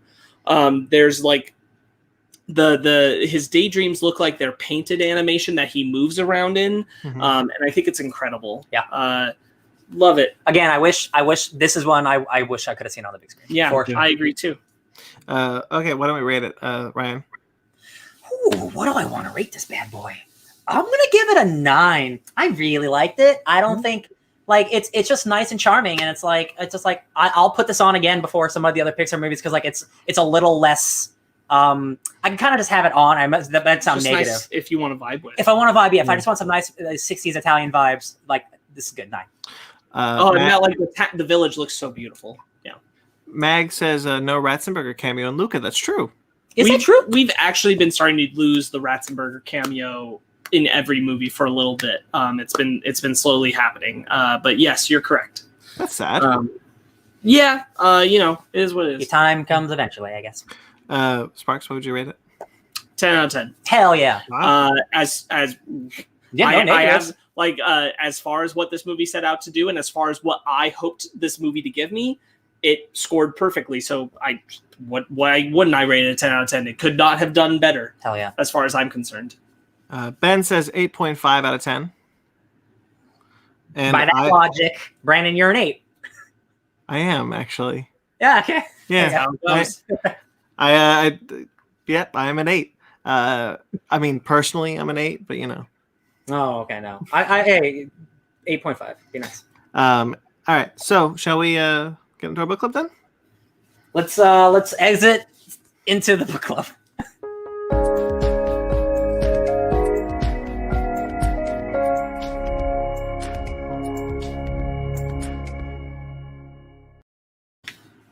Let's Ryan, why don't you take it away? You have something to say, Sparks? No, I was gonna build transition, but hey guys, it's the book club. It's my time. It is no longer Pride Month, but I picked up a book dealing with Pride stuff anyway. It doesn't need to be Pride Month, exactly. Pride stuff, and I'm here for it. Guess what? I don't know a goddamn thing about Snagglepuss. I don't know anything about Snagglepuss, the character. So I decided to pick this book, Snagglepuss Chronicles, Exit Stage Left, because I thought it'd be a fun way to look into a character that I know nothing about in a new way. And you guys, this book made me feel so many things. I cried, I laughed, I was real bummed out because this is a very true story of America. It just happens to have a pink lion in it. I didn't know how real this book was going to be. I should have known because I read Flintstones, and that book is insanely real and very political. This is probably even more. It's about Snagglepuss, who is a gay playwright from Mississippi, and him dealing with McCarthyism and being a gay man in America. It's wild. I would love to hear your opinions on it. Should I read Ben's opinions first, or should we wait a bit? No, you guys are here. Let's talk about you guys. All right. I like this. I like this a lot. Can you give me a little more? Well, not This is a book, Brandon. Yeah, I did really like this. I really like the new voice for Snagglepuss.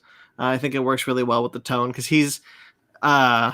I couldn't personally hear the voice that we normally hear in those old cartoons with this character.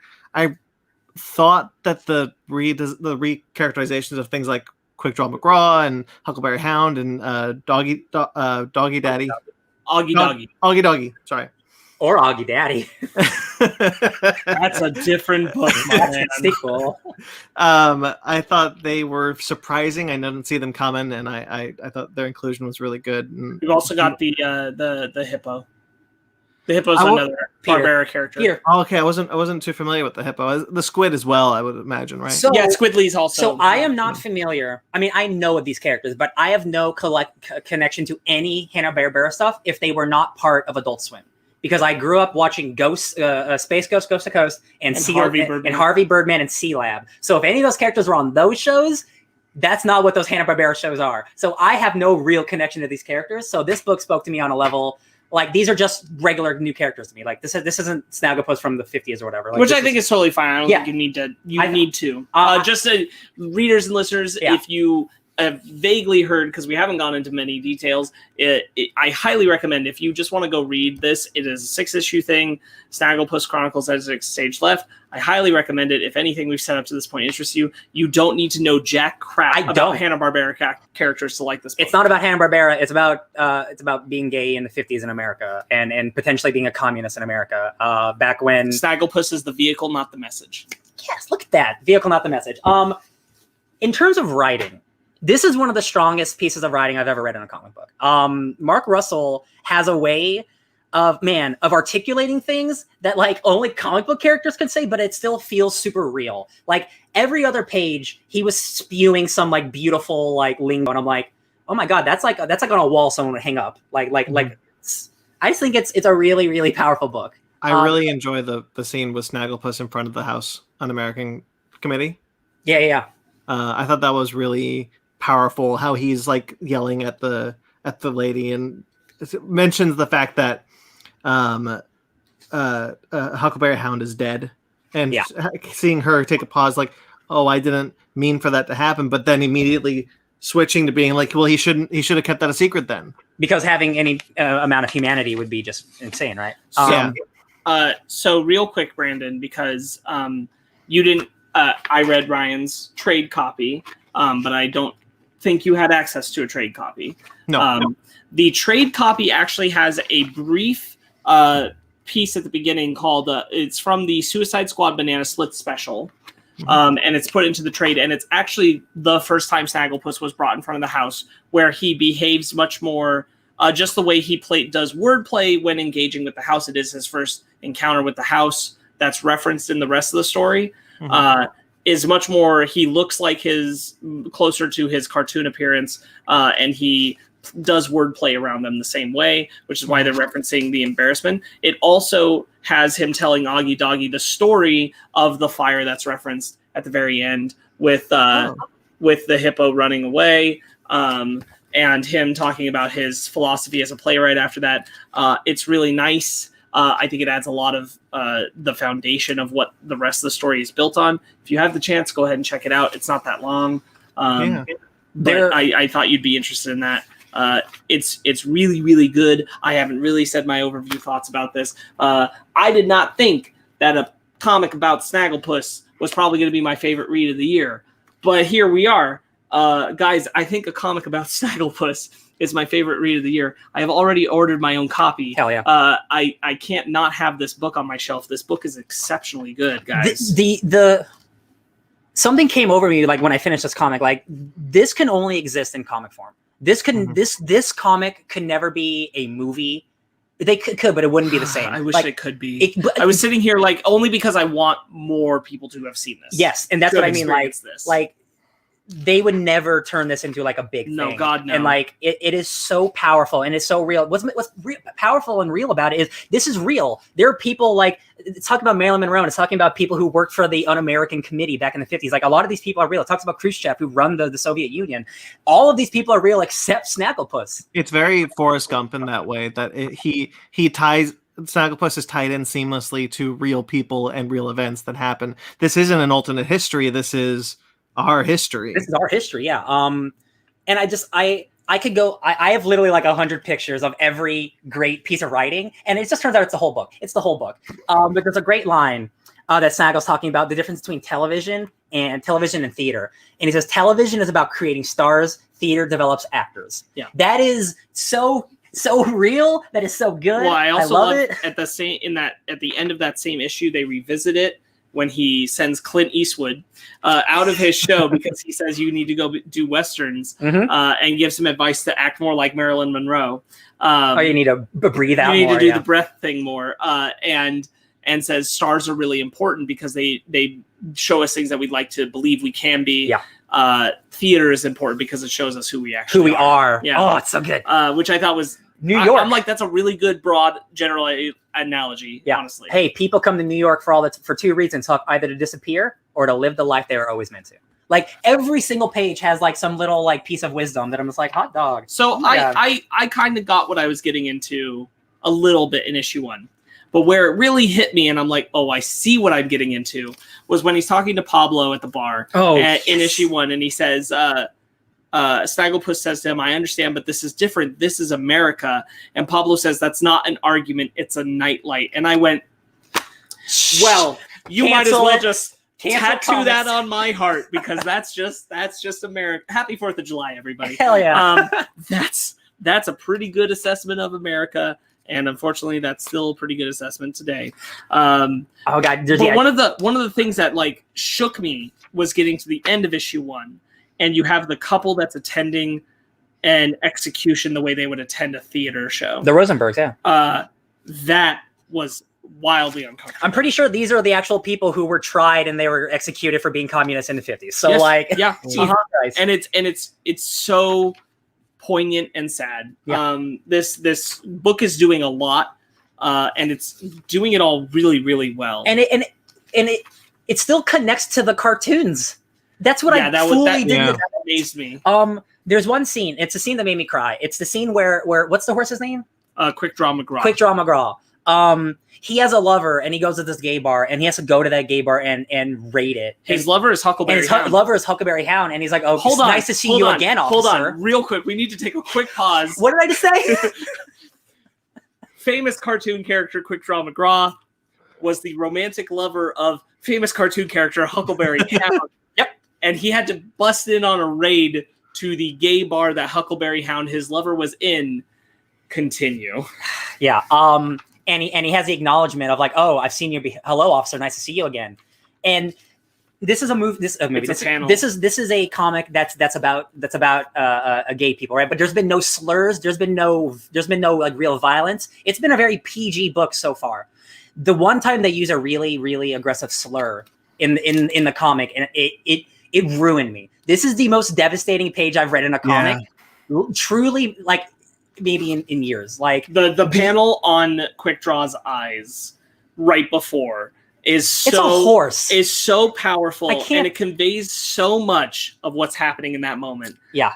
This is very much a kind of a mouse situation. Like I kind of only look at what you're looking at because it's not people. Yes. And it's kind of the only thing that makes it like you can accept even like going and reading this. I legit stopped reading it for a second because like that was so insane. I think there's actually a really a direct reference to Mouse visually in this book. The plays when it's humans playing animals, they have animal masks on. And Mouse, before the second book starts, it has Art Spiegelman in a mouse mask doing narration. And I feel like that was a deliberate reference there. I love that. It wouldn't surprise me. I also just like that, like, if you're in theater, if you're a human or a dog, you still wear like the same fake noses. Yes. Like, it's the attention to detail that's incredible. Also, like, if you're an animal person, you don't wear pants. You don't wear pants. And it's just like they're all at a party, and I'm just like, oh, they're just hanging. I can't go into how much I love this book. Like, it is so real. It is such a real comic that's dealing with Snagglepuss and Huckleberry Hound, all these characters that are like and also Saturday morning cartoons, and also working them into a time period of this is the 50s. This is dealing with the rise of McCarthyism. This is dealing with the blacklisting of Hollywood and playwrights and all these things in pop culture because they were trying to root out they were trying to root out what they felt was like anti-American ideas, which essentially it was, but it was saying like, America as the concept that it works at is just not working.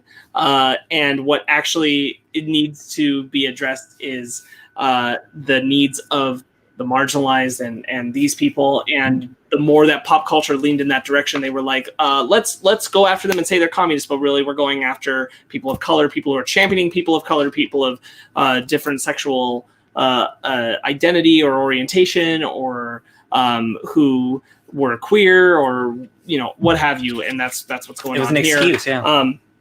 And any works that would uplift them, and anyone who's making those works, and it does all that really, really well. But at the same time that it's doing all that and it's supplanting these cartoon characters into it, it's also referencing figures who existed at that time in the 50s, like we see Marilyn Monroe, DiMaggio. We see I can't believe there was like entire pages of Marilyn Monroe and Joe DiMaggio. Yeah. Like what is this comic book? The whole section on Marilyn between Snagglepuss is a conversation that obviously never happened because Snagglepuss is a fictional character. But it feels like one that could have. The way Marilyn is known to have felt about her existence at that point in her life.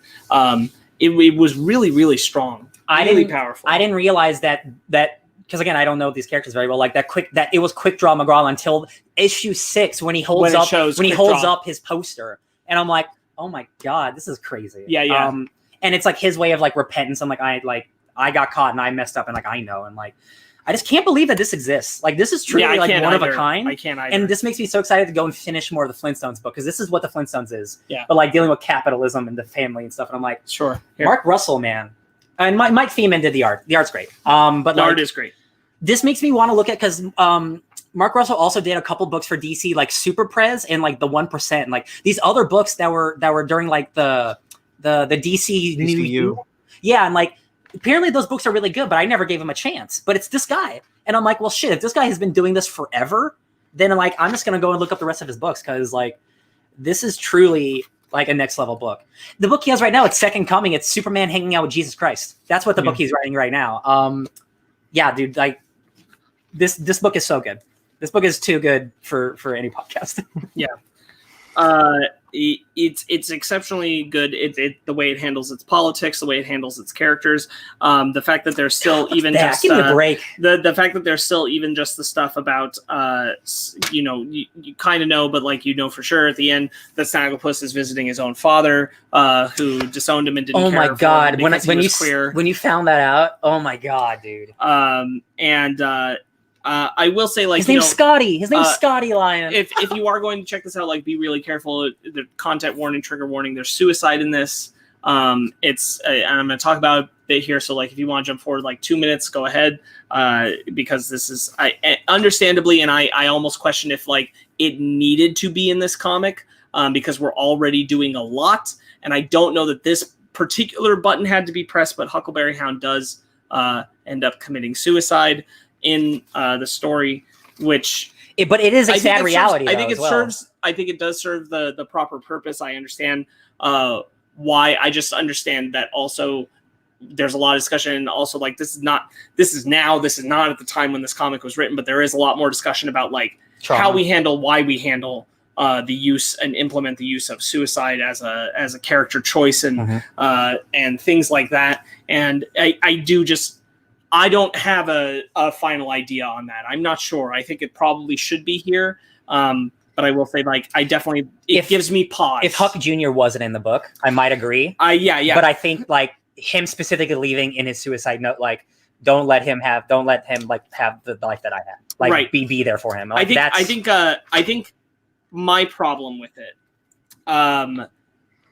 is that the suicide is relevant for a lot of reasons, but the one that I question, like, if it should be here, is because Snagglepuss is able to use it as a way to kind of step over a moral ground above the House Committee by saying, you killed him, you did this, and it makes it like a little too clean. It becomes a plot device that allows Snagglepuss to take that upper ground, and like, I don't know that suicide should ever be used. It could have been for that kind of like, you know, the staple of the final, I got you because of that, and that's where I go, ooh, not sure about that one. I feel that. I get you on that one. And that's the part where, like, really, like, little dicey on that one. Not sure if that's how we should be handling that. But otherwise, there's a lot of exceptionally good stuff. I love the upsetness I feel and the accuracy that honestly exists of when we see Gigi go home. It's only one page, but we find out that she is also queer as she is doing this to people, as she has that same night had the gay bar raided. Yeah. But I think there's a lot of powerful stuff still in here that represents the optimism for where our country still can go, because it hasn't made it all the way there. But things like talking about right at the end when he visits the bar like 5 years later, and it's like, you know, what was important wasn't that you won the fight, it's that you fought. It was that you proved that we could. Yeah. That we could fight it. That was a very important line. And I thought that was really good, because there are figures that are not Snagglepuss that exist in our real life who certainly have championed that and opened the door to where those things have been fought for before. You didn't fight the system to win, SP. You fought to show that it can be done. Yeah. Beautiful. I thought the way they handled the relationship he has with his wife and Pablo was really good. This is a very excellent line from Khrushchev, the leader of the Soviet Union. Capitalism doesn't make you creative. It just makes you better at commodifying your victims. Yeah. Holy shit. Oh my God. This book is like full of just like mic drops, man. I can't believe this book is They do a really cool thing where they have this sequence where he's imagining like what's nice about cartoon characters. It's the last page of the whole thing that Snagglepuss is explaining the levity of cartoon characters, why it's nice. Life can be too chaotic and absurd to expect happy endings. But the happy ending we're being shown at the moment when he's expressing that is the idea that the Soviet leader and Nixon had a corn fight in a farm in America to kind of ease over their differences. And I'm like, that's a nice idea. Sure. It is really cool, like, and unexpected the way that the comic ultimately pares it down to quick draw Huckleberry Hound and Snagglepuss becoming cartoon characters, even going so far as to reference Snagglepuss's original appearance as Snaggletooth, where he was orange. It's wild. They really went out of their way for it. It's really impressive. It just exceptionally good writing throughout. Really, really powerful. Just a really bold book, and like good on DC for like even trying this. Like, this could have gone in so many different ways, but like you get a creative team like this, and it's like, holy shit. I hope that more people check this out, and I hope that in checking it out and having an interest for it, you also go read more about this time period and the people who actually went through what Snagglepuss is being portrayed to go through, because a lot of people were affected by it. We spoke about Lovecraft Country earlier. We talked about earlier in our own Fake Nerds watch of Lovecraft Country, because it's referenced at the time, what they put poor Judy Garland through this exact same thing. Judy Garland was put through pretty much exactly the same thing that Snagglepuss is going through in this comic. So it's well worth your time to go spend a moment and read about it. There's even like, I think Mark Russell even pokes fun at like the comic, what it's doing, because he's like, oh, that's too bad. I never understood the point of a thinly veiled metaphor. Yes. And I'm like, oh, buddy, you're funny. Yeah. Never understood the point of a thin veil. It's just shockingly good. And it's weird that it exists. And I never would have picked it up, but like, I know Mark Russell's good, and I know people liked it. And it was on sale, so that's nice too. Just hell of a book, man. The hippo, I only know him from Birdman, and the only thing he says is, "Did you get that thing I sent you?" So that's the only thing I know him from. What a wild book! I'm so glad I read it. Yeah, I did not think that I would want something different out of that Jellystone adaptation, but now I want something different out of Jellystone. Could you imagine? There's no world. It's wild in every way, and it's wild in every good way. I can't praise this enough. This was an incredible pick. Yeah. I really like that his last play was about Huckleberry Hound. I do too, yeah, and that you see that as it's unfolding very clearly, the way it's handled. I thought that was really, really good. I'm in a kennel of thieves. Did you guys ever see the movie The Majestic with Jim Carrey? Oh, a long time ago. Yeah, long. It's about this. It's about the same thing. Oh, about McCarthyism and stuff? Yeah. Oh, okay. Should I read Ben's thoughts? Heck yeah. Ben's thoughts on the book club. I absolutely love this book. It throws you into this world that you see in cartoons all the time, where you have humans and animals doing their own thing, and you just accept it. Snagglepuss is my favorite throughout the whole book, and I've heard a very suave Nathan Lane when I was reading for him. Yeah. The one I heard J.K. Simmons. The one thing I will criticize the book is that the lady who wanted SP to cooperate did not get any fallout. It was a shocker to see her, a lesbian, going after people just like her, but nothing became of it. Even a panel... Huh? Oh, sorry. I was like, wow, isn't that America for you? Even a panel of her in shame would have been enough for me. Aside from that, the book is fantastic, and I can see why it won a GLAAD award. The characters are great, the historical cameos are fun to see, and reading Snagglepuss be sassy is hilarious. Yeah.